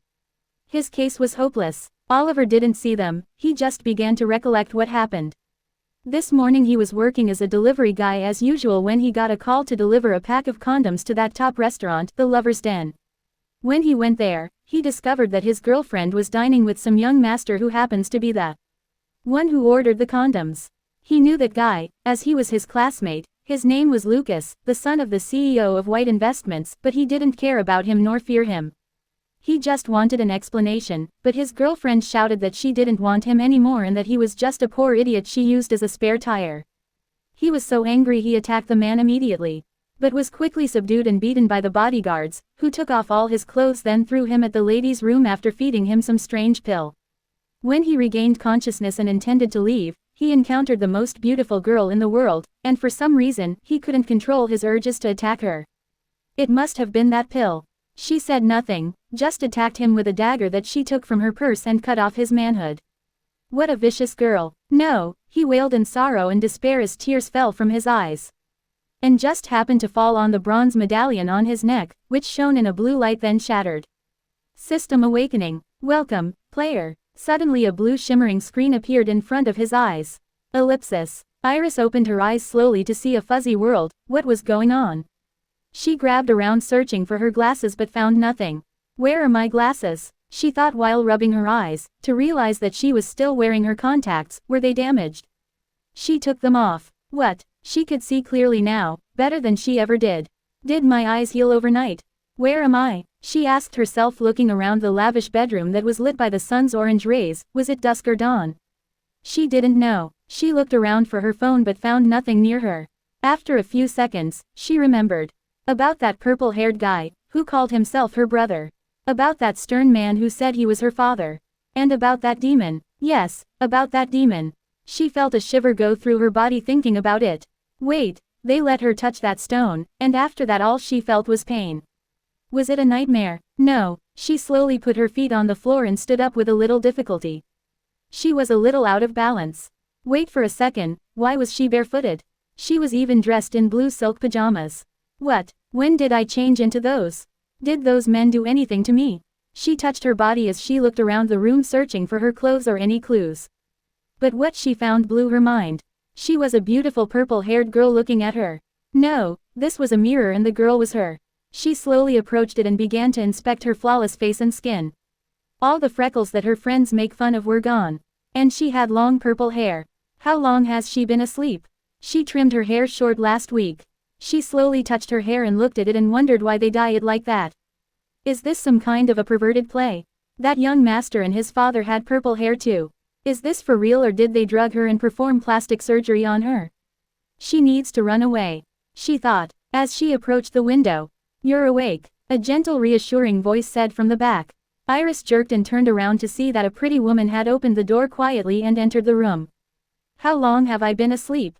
Where is this? Iris asked. She should be having a panic attack, but strangely she wasn't. She felt a strange strength in her soul. You have been out for 3 hours. You can call me Luna, I am your father's lover. Luna said as she sat down. And you are now at my restaurant, the Lover's Den. She added. Iris frowned but quickly remembered the name of the restaurant. This is where Victor brought her. Her father. Yes, that handsome middle-aged man had claimed to be her father. This one was his lover. Really, aren't you ashamed? Where are my phone and clothes? And why did you change my clothes and who did it? She asked with some hesitation. Ah, don't worry, I didn't let those idiots touch you. I was the one who changed your clothes, they got a little dirty in the process. Luna asked. Dirty did they do anything to me? Iris asked as she began to touch herself to check. It's not that, no one did anything to you. You just sweated a lot, and your sweat was very filthy. Your clothes are in the bathroom through that door. Luna smiled as she pointed to a door on the side. Iris frowned. It's rude to call someone filthy. She quickly headed to the bathroom to see her clothes were folded to the side. Damn, filthy was the right word to describe them. They were full of a black oily substance that she didn't dare touch. Did this thing come out of her body? Iris didn't know what to think. So she changed the subject. What about my phone? She asked. It's with your father, he is waiting for you in the living room. Come with me and he will explain everything to you. Luna added before she whispered in Iris's ear. You can't refuse his requests, but you can bargain with him, Luna told her in a low voice as they entered the living room where her supposed father was checking some kind of strange mushroom. Did they do drugs here? She wondered. Oh, you're awake, Theodore said as he looked up. You must be surprised by the changes in your body. He said. What did you do to me? Is it some kind of human experiment? A drug? She asked. Haha, no, it is your bloodline, we just activated it a little. Like the demon that attacked you earlier. There are many supernatural things in the world. I just watched the video of the secure room's camera. Victor did a great job protecting you. That thing was very dangerous. Theodore said, making Iris frown. Despite what she saw, she found it hard to believe. From now on you are my daughter. He said as he threw a stack of paper at her. She curiously looked at them to discover that it was a DNA test that proved that Theodore was her father. It didn't seem fake. Tomorrow morning I will have to take you to the family's base for further testing and to attend the ceremony. And I have to tell you that you might not be able to return here. He added. I don't want to, I already have a family. She said stubbornly. She would never accept not seeing her adoptive father and sister again. That's not your choice, he said coldly, making Iris flinch and remember that she was already in their hands. Suddenly she remembered what Luna told her earlier, bargaining with him. I can obey you, but you have to help me transfer my father to a better hospital and pay for his medications.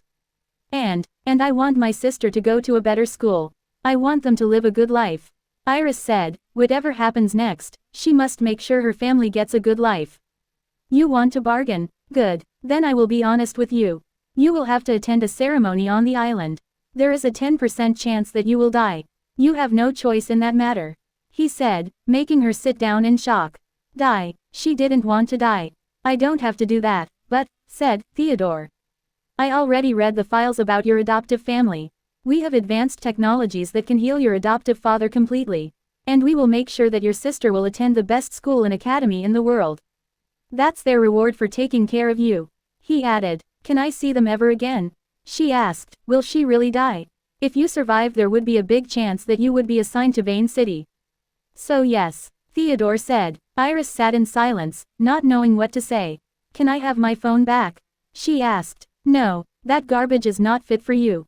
How can you hold that thing? Its screen was so shattered that we couldn't even read your contacts. Said Theodore as he threw her a black shiny phone. We already transferred all your data to this one. He said. Iris was a little annoyed but said nothing. She didn't care about the phone. She just called her sister, who must have been worried she was late. Hi, Mia. No, I will have to go on a business trip for a couple of days. Yes, take care of your father, and yourself. Yes, tell father I love him. Bye, she said briefly as she hung up. You seem rich, I want you to give them enough money to live comfortably for the rest of their life. She said, realizing that she can't run away. If you die I will do that, but if you lived you would do that yourself, Theodore said with a sigh, although she didn't practice the family's secret art. He could tell from Iris's reaction to the nether stone that she had a high bloodline purity, so he didn't really fear that she would die. None of his children who attempted the ceremony did. Even Victor, who was thought to be a hopeless case. Iris nodded, as she looked at her feet, thinking that she didn't care about death if her father was able to heal and the family would be able to live a good life. Chapter 97, Pervert. Margaret watched the city's night lights light up one by one from the luxurious limousine window. She was sitting in the back seat with Victor, who was napping on her lap. He insisted on letting Leo drive him instead of taking his new car, saying he was too sleepy to drive. You will wrinkle your suit like that, she said, feeling his cheek rubbing her thigh. It doesn't matter, I am not there to impress anyone, and the guys who know my identity would still grovel under my feet even if I entered the party in my underwear, Victor said as he opened his eyes and looked at Margaret's face. What, didn't you see a pretty girl before? She asked him. I have seen many, much prettier than you. But I didn't like most of them. For how much do you price yourself? He suddenly asked her. Why, wait, Abe asked you for money, didn't he? She asked with a frown. She was a smart girl, and immediately figured out what he wanted to talk about. Yup, he sold you for $1 million. But I have to say that fool really didn't know your worth. Getting you for such a price was a bargain, Victor said with a smile. You didn't have to do that, I already gave myself to you. She said as she played with his hair. I haven't paid yet. You will give them the money by yourself tomorrow. Give it to your aunt directly. Consider it a compensation for raising such a pretty girl, he said, making Margaret smile a little. At least he can say something nice. Fine, but Abe and Lulu would get their hands on the money eventually. She said, that's their business. From now on you are a part of my family, not theirs. He said, closing his eyes again. Those fools would probably spend it stupidly and then come to beg for more. He would be able to use them then. Ellipsis. Leo, who drove the car, was really upset. He could hear some noise from the back, but he couldn't understand what they said. This car had a barrier between the driver and the passenger seats, so he had no way of knowing what was happening in the back. The young master brought that redhead this time. And Leo couldn't keep his eyes to himself when he saw her. Was she really okay wearing such a revealing dress? The cut on the dress went a little too high, almost revealing everything. Damn this car, why did they have to install this barrier? He cursed silently as he approached the hotel, passing the red carpet on the entrance where many VIP cars were queuing in the driveway. This was not his entrance. Victor has instructed him to enter through the underground parking lot, as he didn't want to reveal himself publicly yet. When Leo parked the car in front of the VIP entrance in the underground parking lot, two men in hotel uniform approached them, a guard and a well-dressed middle-aged manager. Leo nodded to them as he went down and opened the door for Victor, who stepped down, then helped Margaret, who wore high heels, step down from the car. Excuse me, may I see your invitation? The manager asked Margaret, as he wondered what's wrong with women these days. Just a few minutes ago, a middle-aged woman entered with a guy who wore a collar and a leash. And now this one made her escort dress like that. Ahm, you should ask the young master, Margaret said after a slight cough, having understood the man's mistake. Ah, sorry young master, do you have your invitation? The manager asked again while sweating. What invitation? Shouldn't my name be on your list? Victor asked. There is no list young master, only invitations this time for security reasons. The manager said, his voice turning slightly cold. Oh, I don't have any. Would this work? Victor said as he flashed his token. This hotel was a family property, and in fact, it was his property. Ah, sorry for doubting you, young master, please go right in. The man bowed in 90 degrees. Should I announce your arrival, young master? The man asked as gestured Victor inside while sweating heavily. No need, Victor said as he took Margaret's hand and stepped inside as the manager quickly called his boss. The VIP has arrived. Does your family own this place too? She asked him as she looked around the luxurious gilded hallways. No, this place is mine. They gave it to me when I became a player. He said casually, making Margaret look at him in astonishment. This pie that fell in her lap was bigger than what she expected. Yup, your young master is very rich, you better hold on tight. He said, seeing her astonishment, making her tighten her hand that held his as they walked toward the elevator. To the party? Asked the respectful elevator girl. Yes, said Victor as he checked her once, then returned his eyes to Margaret. The girl was not his type. Margaret saw what he did and smiled proudly as she stood in front of him and began to adjust his suit and tie. Be ready to use your enchantress skills, he said to her. Isn't it illegal? She asked, as she watched the elevator girl frown, not understanding what they were talking about. No, if no one found out, he said, then froze for a moment with a frown, then smiled as the elevator reached its destination, the hotel's roof, where he felt the refreshing summer breeze gently touch his face. Victor approached the elevator girl and whispered something in her ear, making her blush, then stepped out with Margaret, who was hugging his arm tightly like some cheap girl. Is this okay? She whispered in his ear and chuckled, making the man who was standing to the side waiting for the elevator have a nosebleed. Perfect, he said as he guided her swaggering through the people on the roof, which was divided into two parts. An outer party on the roof's terraces for the people of lower status, and an inner party inside a glass dome in the middle of the roof. Margaret watched the people around her with a smile. She would have never dreamed that she could attend such a grand occasion. The VIPs around her looked back, some at her with perverted looks, some at Victor with mocking gazes. Do you see all those people with all their money and prestige? All of that means nothing in the face of absolute power. Remember that, any of the top player powers can erase all of those idiots in a blink of an eye. He said as walked. Margaret nodded as she realized that their gazes meant nothing. She is now a player, a tier above them. Suddenly there was a scream. How dare you touch my butt? A woman whom Victor pushed aside gently turned and shouted loudly as she pointed at him, making Victor frown. This woman was about 30 years old, dressed in an expensive gown, but the air around her was not that of a refined lady. How can a pervert like you enter this place? Guards, she screamed loudly, making Victor secretly look around. Ah, so it was her. Victor smiled as he glimpsed Linda sneaking in the back. Linda, cross, / question mark, Von Rosen, / question mark question mark question mark question mark. Level, 9, class, summoner, authority, 3, strength, 19, intelligence, 25, agility, 20, luck, 20, charm, 26, order, 12, skills, minor summoning art D, demonic command D, cooking D, burn resistance E, charm E, spotless cleaning E, staff arts F, equipment, protection rune A+, fate status, fate's power, C, fate's direction, slightly negative changing, fate's design, uncertain death, total, C, let's play, he thought as he stood saying nothing while the woman kept shouting for guards who rushed to arrest the offender. Margaret wanted to say something but stopped as she felt Victor pressing her palm. What does he want to do? Many attendees made way for the guards, but as they approached Victor they were stopped by a commanding voice. Stop, how dare you slander my fiancé? She said loudly, making all of the attendants look to see it was Linda Cross. She was wearing a pure white dress that contrasted Margaret's sexy black gown perfectly. Miss Linda, you mean he is your fiancé? A guard asked. Those guards belonged to the mayor's estate and not to the hotel, as the mayor was the organizer of this party. Yes, she said, making everyone astonished. Her fiancé, really, the evil man in the rumors. The one who tried to rape her. Shish. Not now. Ah, it's him. Come on Toto, lick it clean. Look at the way he is dressed. Disgusting. Soon many people began to gossip and point at Victor with disgust. If it were not for Victor's firm hand, hers, Margaret wanted to run away. She felt sympathy for Victor. He had to live with the stigma of being a pervert for a long time. She felt his strength too and felt disgusted by Linda's acting. Yes, he is my fiancé. She repeated proudly, everyone let me explain one thing.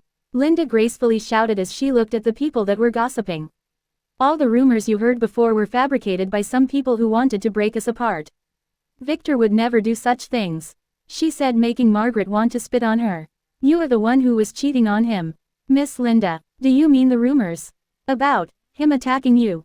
A woman asked. They are all false. Victor would never do such a thing. And you? She pointed at the woman who accused Victor earlier. Who paid you to slander my fiancé? Linda asked righteously. The woman said nothing. She just dashed away as if running but was quickly apprehended by the guards. You see everyone, she is lying. Take her to the police. How dare you slander my fiancé? Linda said as she slowly approached Victor, who raised his head high and said. Wait, how dare you take her? I haven't finished with her yet. I just touched that woman and that means she is mine.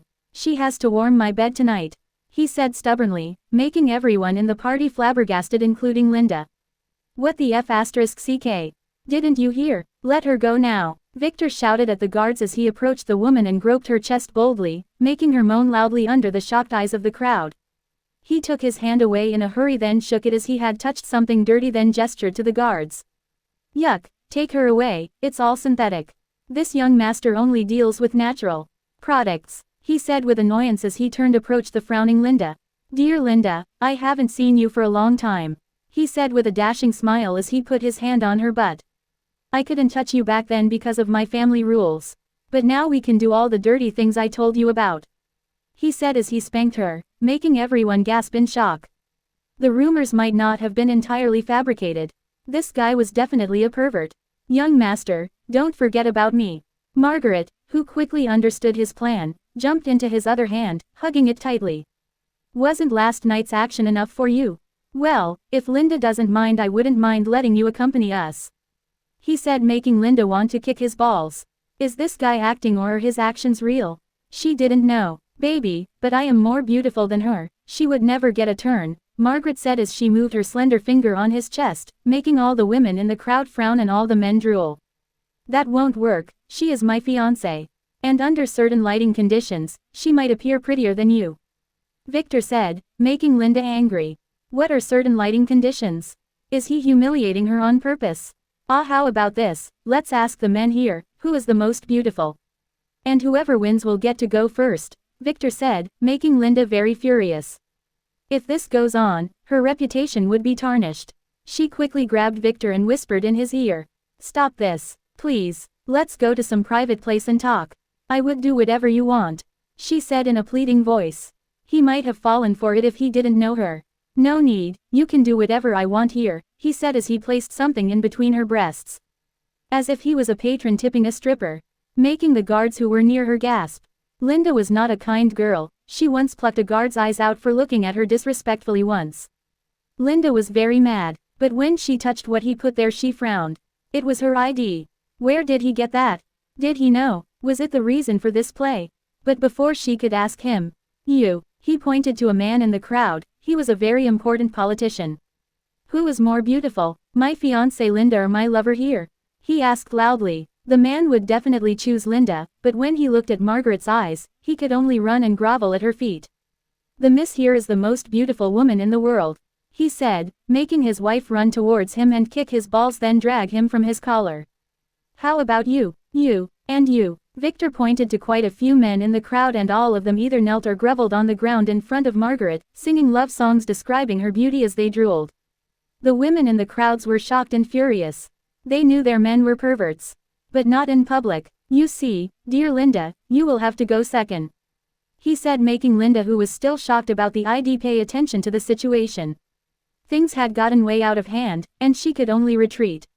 We will talk later. Now, I have to excuse myself, she said as she turned around intending to leave.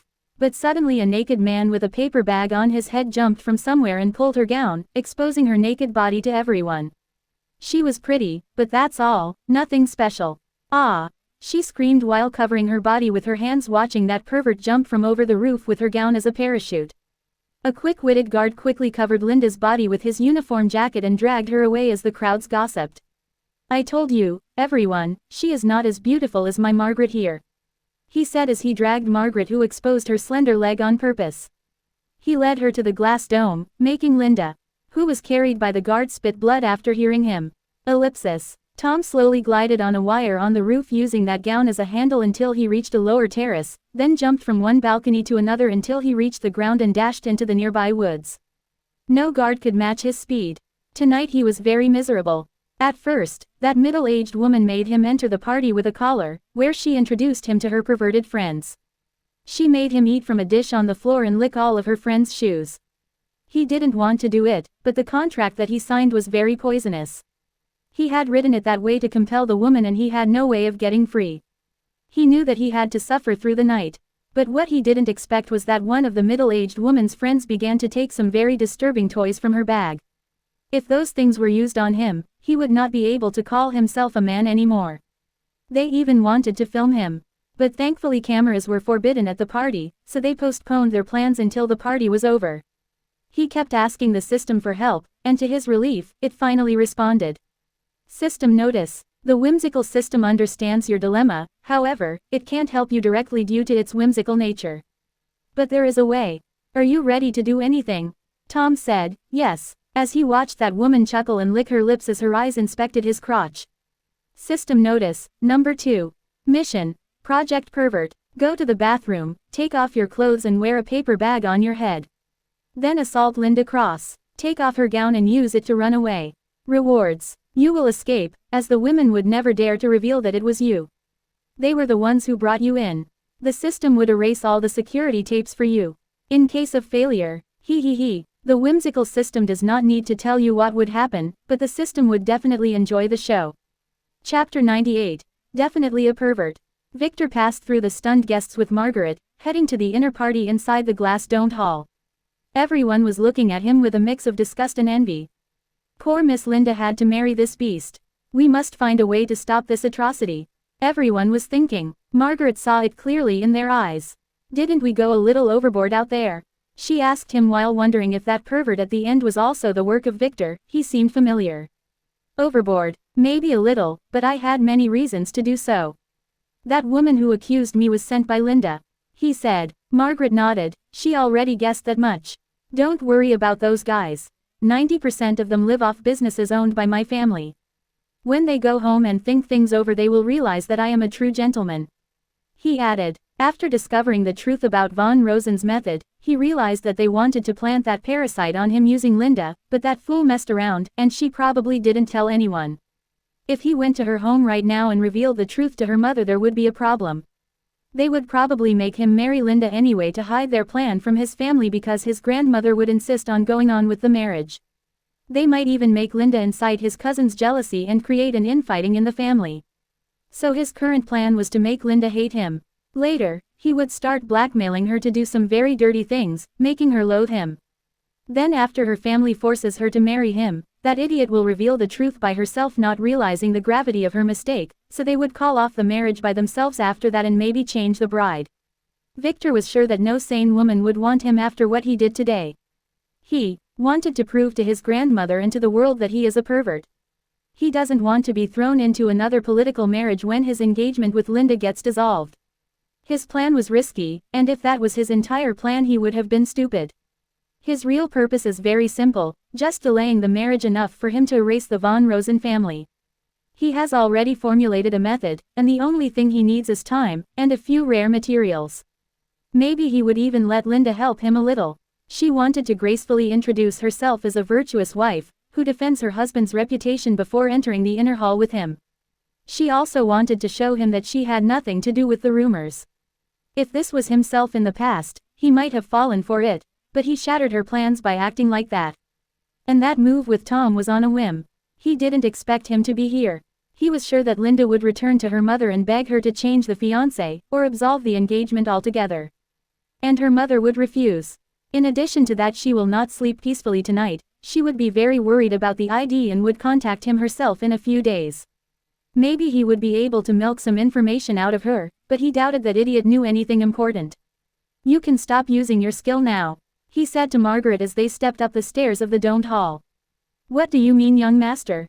I have never used such a thing. she said with an innocent smile that made the young attendant who opened the door for them blush. Victor chuckled as stepped inside the hall, where many hanging chandeliers lit the party as if it were daylight.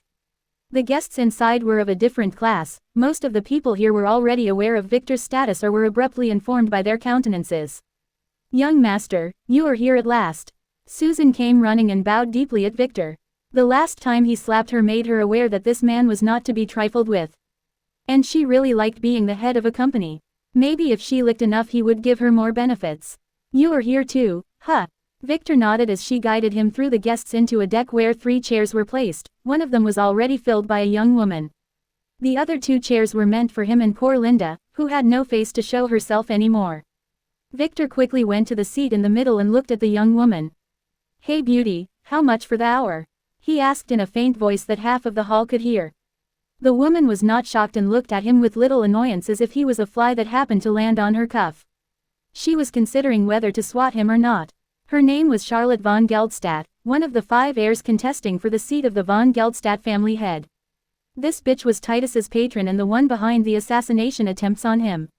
Charlotte von Geldstadt, level 15, class merchant plus, authority 3, strength 29, intelligence 30, agility 25, luck 25, charm 28, order 17, skills, system store access level 5, player market access level 2, energy shield D, poison resistance C, dagger arts D, throwing needles arts E, mathematical mind E, speech arts E, coin flipping F, equipment, higher protection rune A+, lower storage ring A, poisonous hairpin B, fate status, fate's power B, fate's direction, slightly positive, fate's design, greatness or demise, total B+, at least give me your name, so I can ask your pimp. He added after seeing her not responding. Hearing him she almost spit blood. This guy's tongue was very poisonous. "Mr. Victor, no need for such plays," she said elegantly. "Sorry Miss Charlotte, after seeing your beauty I couldn't help myself," he said, making her angrier. "What do you mean after seeing my beauty? Do I look like a prostitute?" She thought silently and decided to ignore him. Victor ignored her too. He wanted to grab Margaret who was holding her laugh, and let her sit on his lap, but decided not to do that after seeing the people approaching him. "Mr. White, we will meet again," Mark Silberberg the movie director said respectfully, as he grabbed a hesitating young woman and brought her forward. "Mr. White, let me introduce you, this is Mira Elvin, our new rising star. She probably doesn't need my introduction," Mark said. "What are you doing?" Mira quickly greeted the young master. The girl, Mira slowly bowed elegantly. "Nice to meet you, Mr. White," she said coldly, making Victor smile as he looked at her. She was wearing a sky blue gown with a pink exotic flower pin on her hair. Mira Elvin, a girl who was 59.3% on the Lily scale, was one of his past girlfriends. Right now she appeared only a little prettier than Margaret, but Victor knew that she used her makeup to make herself a little ugly. A very smart girl. He really liked this one. Too bad his brother Max had her handle and used it to steal her from Victor.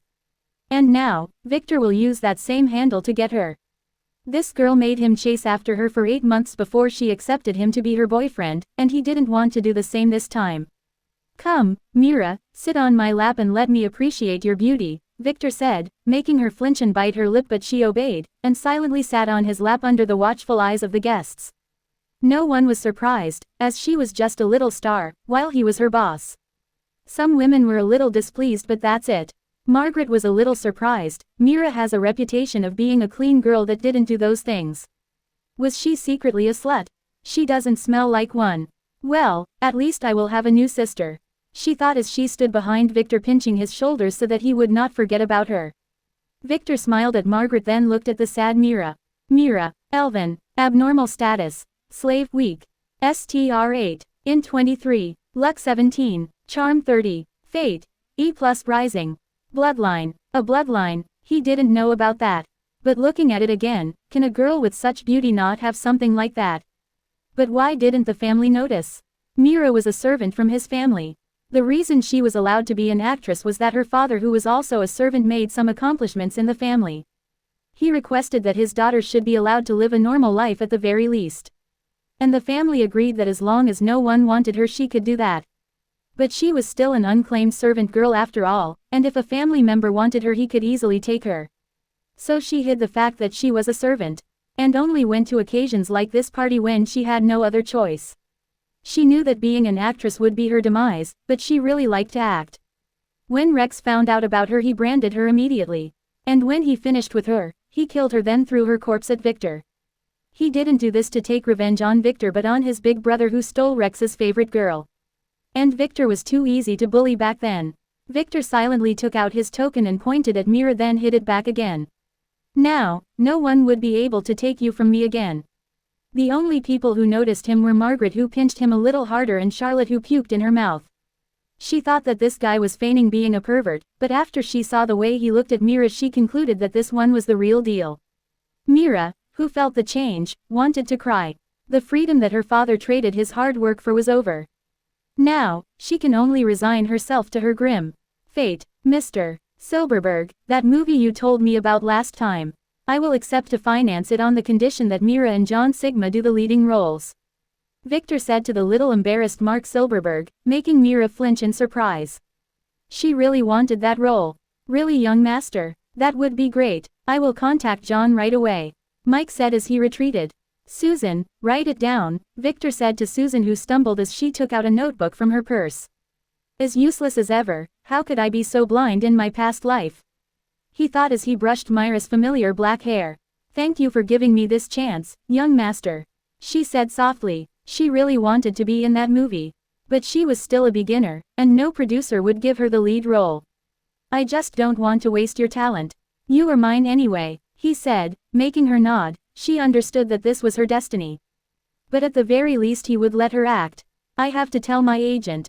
She said softly. Then go, just be sure to meet me here before we leave. He said. She nodded respectfully then left his lap and went to find her agent. My lap is too cold, Miss Charlotte, can warm it for me? He asked Charlotte who was watching Mira with interest.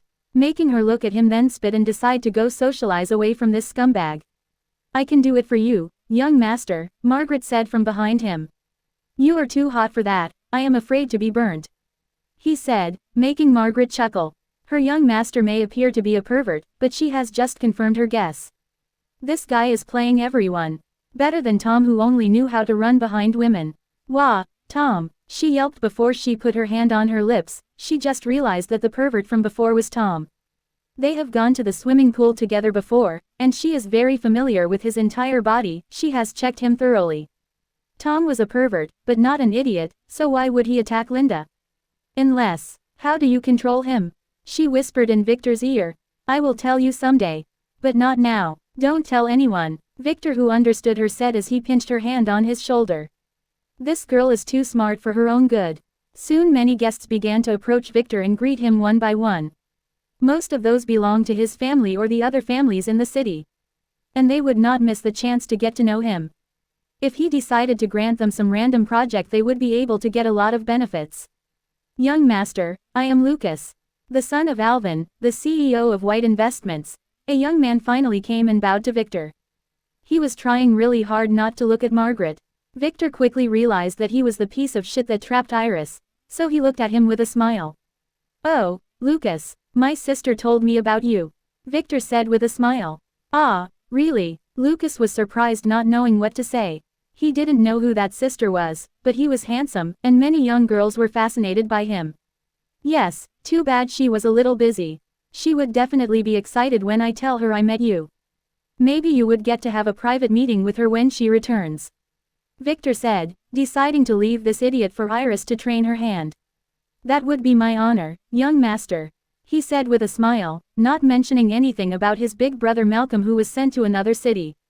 He had no chance to inherit the family business before, now this was his chance. And if he could marry this young master's sister, he would be able to become a giant businessman like his father. But what if the sister was ugly? Does it matter? No. Victor, who could easily read Lucas's mind, nodded, then continued to greet and talk to the guests as Margaret fed him some snacks from a dish that she brought. Soon the party came to an end. Charlotte never returned to her seat. She went outside for some air and maybe threw herself from the building for all Victor cared. Mira returned and approached Victor as he stood up to leave.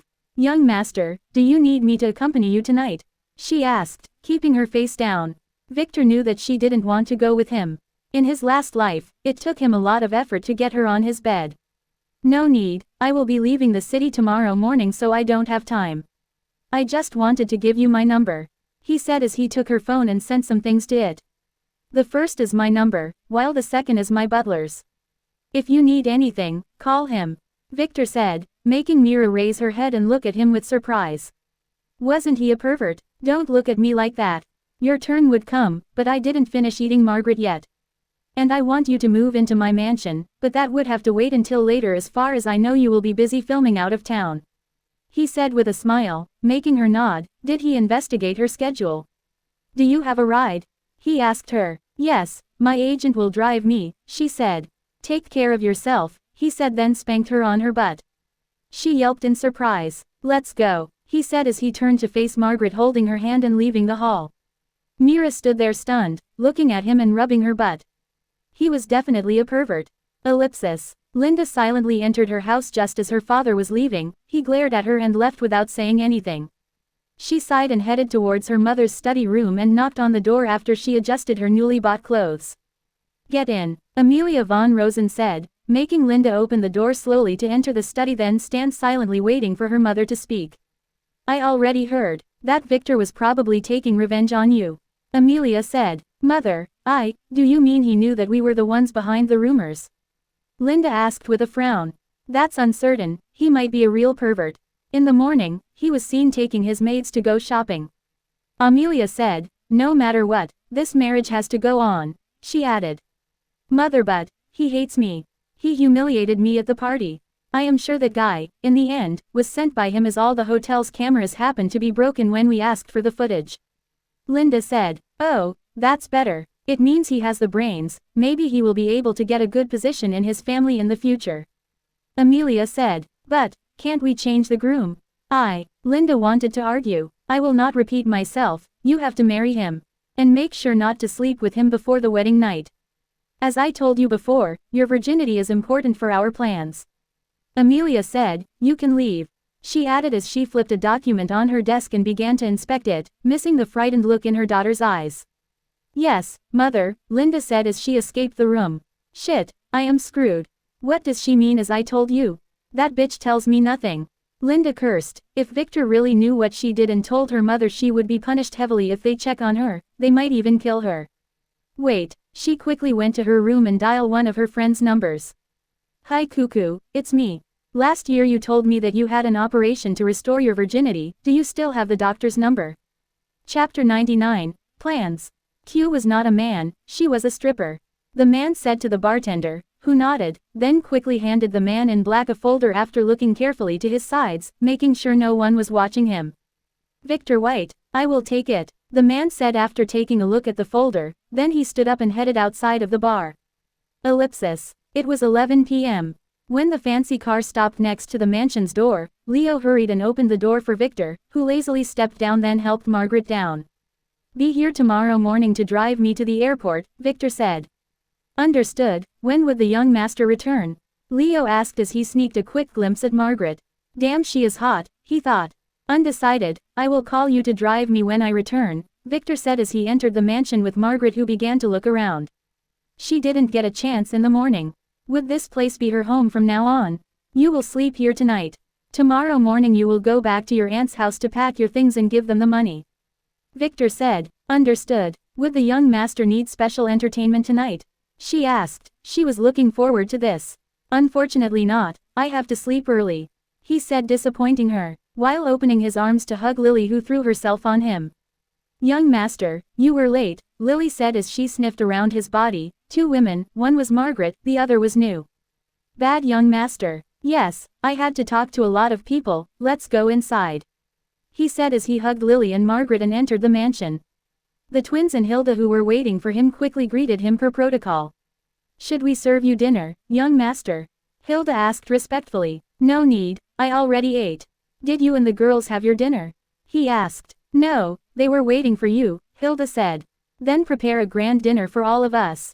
Oh, and prepare a room for Margaret, Victor said as he spanked Margaret's butt, then headed to the living room, while Margaret shot him a glare, nodded to Hilda then followed her.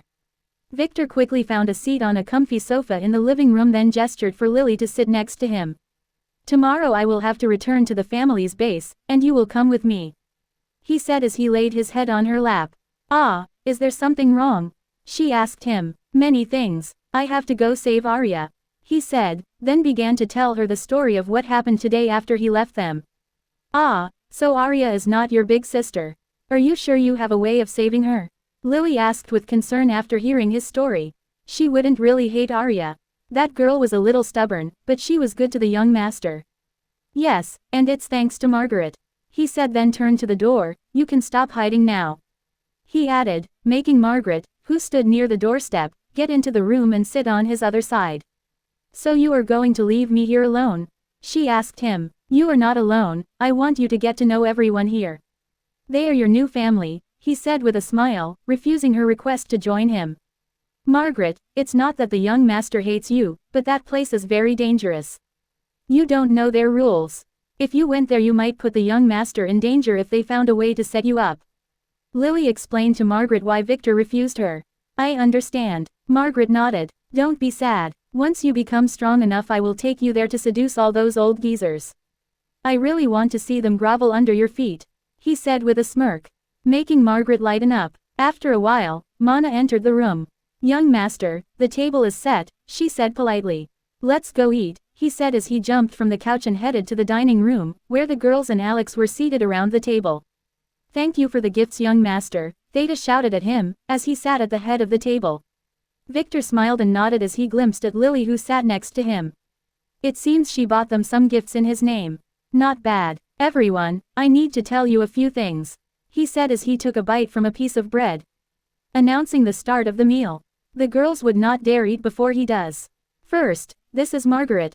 She will be your sister from now on, Victor said, introducing Margaret to everyone, especially Alpha and her sisters who didn't meet her formally. Margaret nodded politely and smiled at everyone while wondering where did Victor get all those beauties from. And what's wrong with that one-eyed girl? She was shooting her daggers. And that boy too. Is it okay to leave him here alone in a mansion filled with little girls? I will be leaving on a trip tomorrow with Lily, so you have to study well when I am not here, he said, making the girls feel a little surprised. This young master keeps going out. Can't he spend a day relaxing at home? Do you need me to go with you? Asked Alex as she stuffed her mouth with an egg. No, I want you to keep this place safe while practicing your spear arts. I have reasons to believe that someone might attack this place, Victor said, making Hilda and the twins look at him with surprise. While the girls gasped, the Thunder sect, Alex asked with some hatred. No, I didn't tell you, but someone tried to assassinate me this morning, but I killed him. He belonged to the Lotus gang. So they might try to break in here. So be careful, and Hilda, install a good security system, he said, making Lily and his side tense a little. He already sent her a message to be careful this afternoon, but she didn't think the situation was this serious. I already ordered the cameras and the wiring. They will be ready in a couple of days.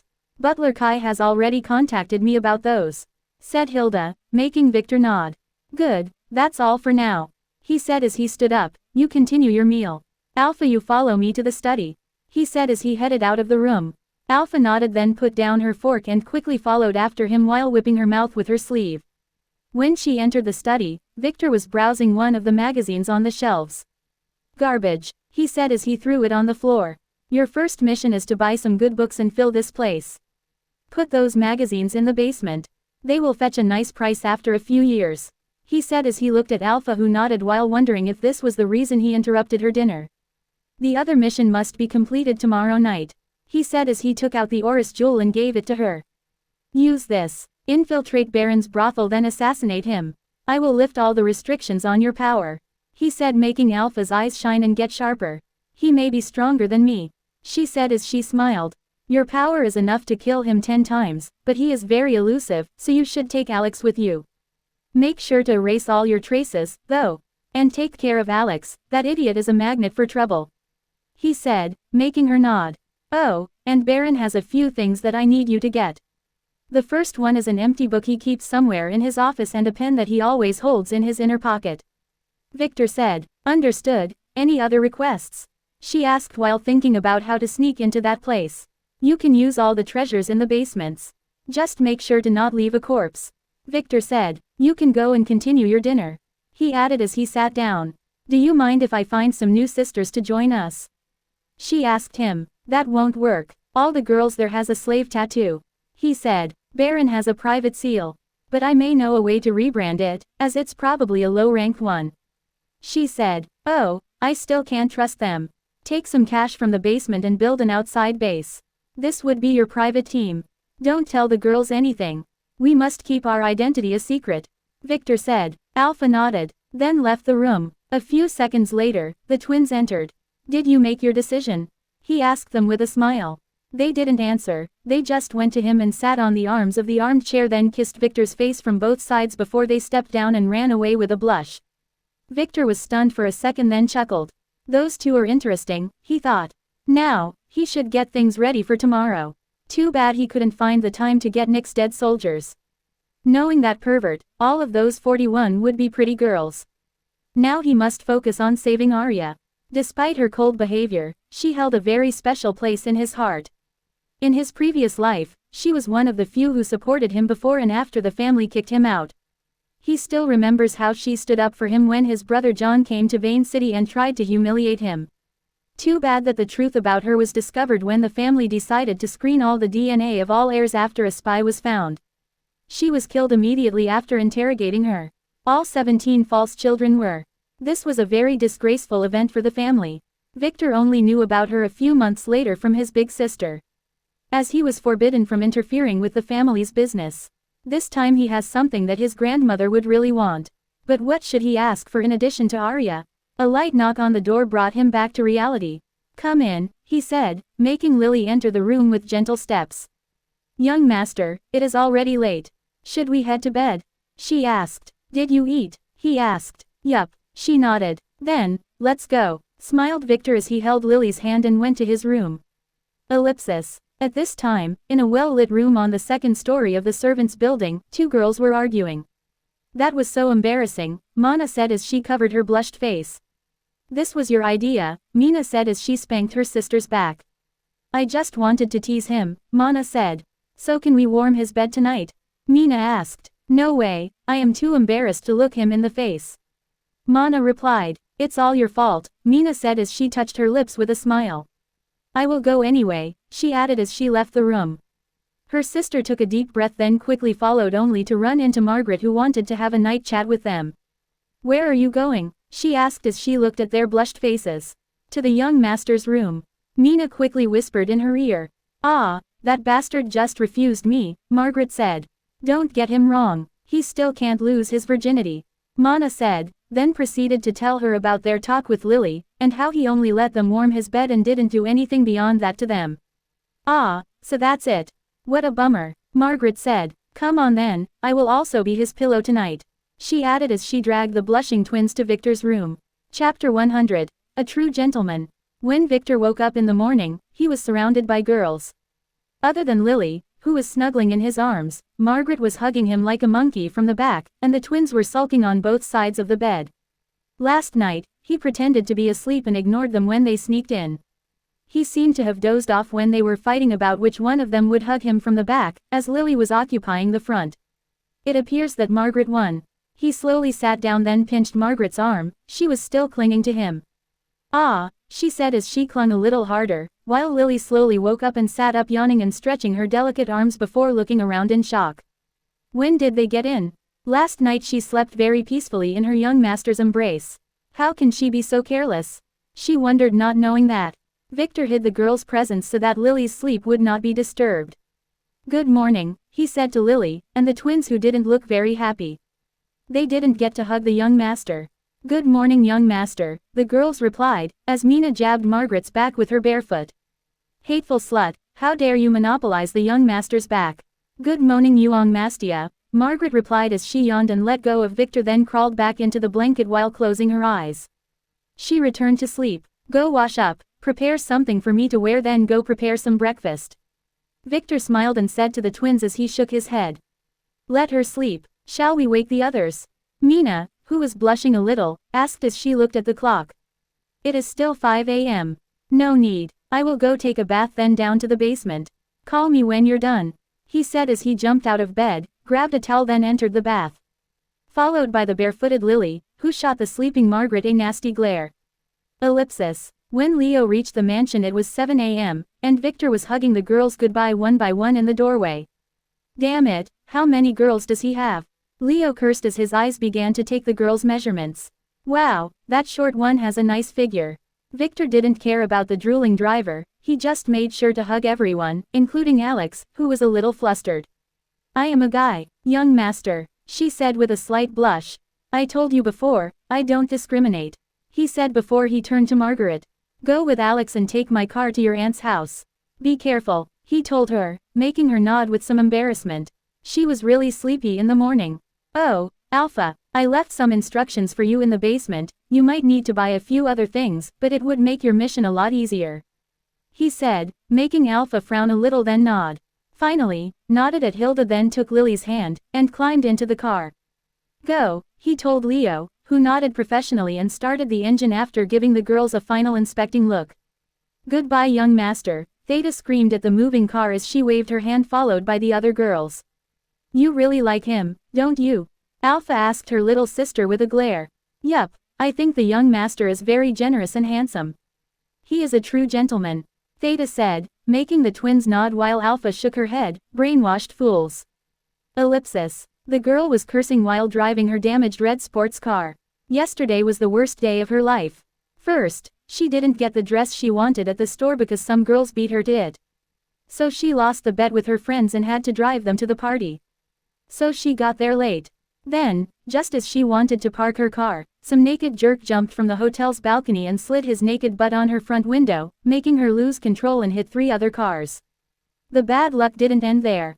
No, just as she wanted to mitigate the situation, some crazy police officer insisted that she must go with her to the station while they inspected the cars as one of them seemed to belong to some very important politician.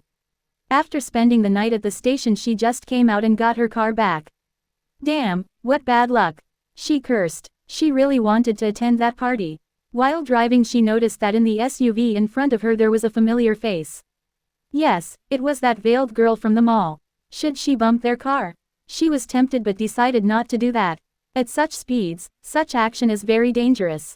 Suddenly a black shabby car broke from her left and hurried towards the SUV. She could see that the man inside was holding a gun pointed at the girl. She wanted to honk to warn them, but she didn't have to, as a purple-haired boy slowly appeared in the back seat. What was he doing with his head down? The boy seemed to have noticed the black car. He lowered the window and threw something out. And it just happened to fall into the black car's half-opened window. Kaboom! The next moment an explosion rocked the highway, making the girl press the brakes as her car slid into the highway's barrier. What was that? She wondered as she looked at the burning car roll on the road.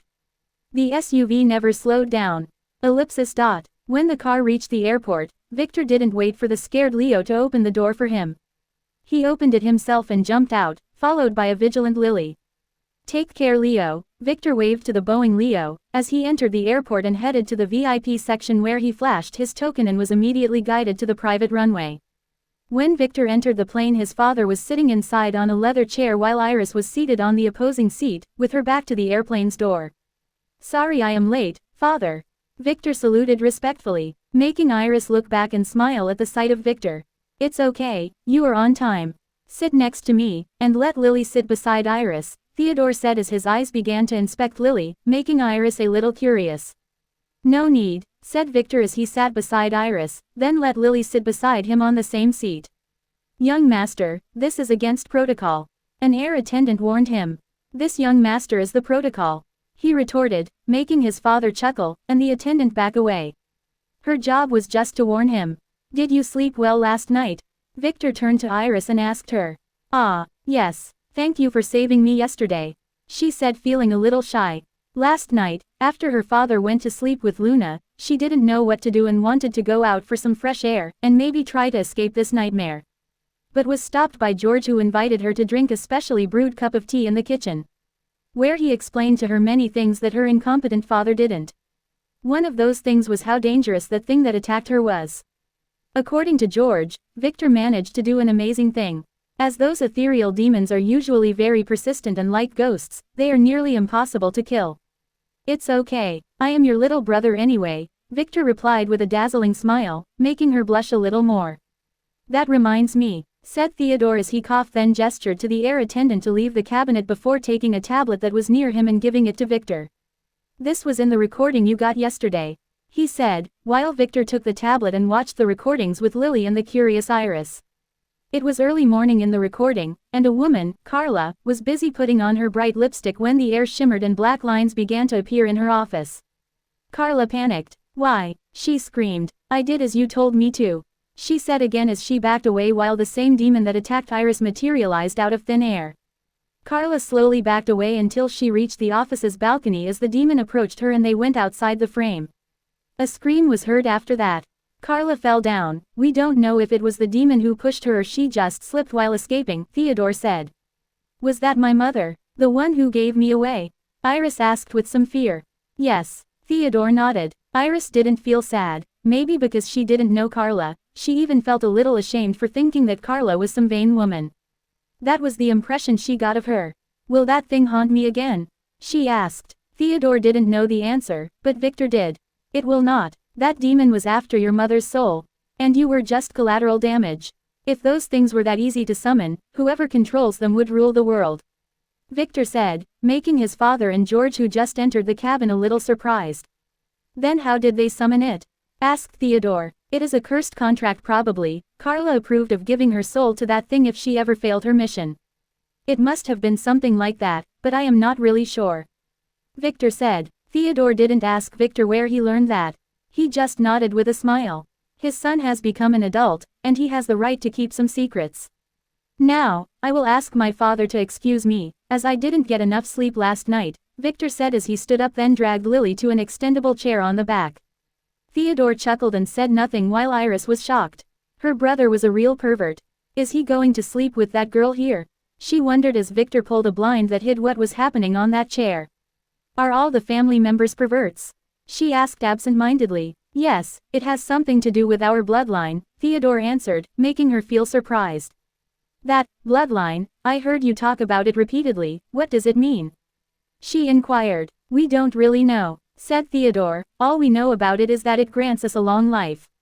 He added. Long life? Iris asked. Yes, a normal member of our family can easily live 300 to 350 years, Theodore said, making Iris shocked. Don't be shocked, if your ceremony was a success you would be able to live for 500 years at least. He said. What is the ceremony about? She asked him. Well, I have to tell you a few things first. Would you believe me if I told you that our world is like a video game? He asked as he chuckled. He just likes it when he tells his descendants the truth about the world and watches the shocked look on their faces.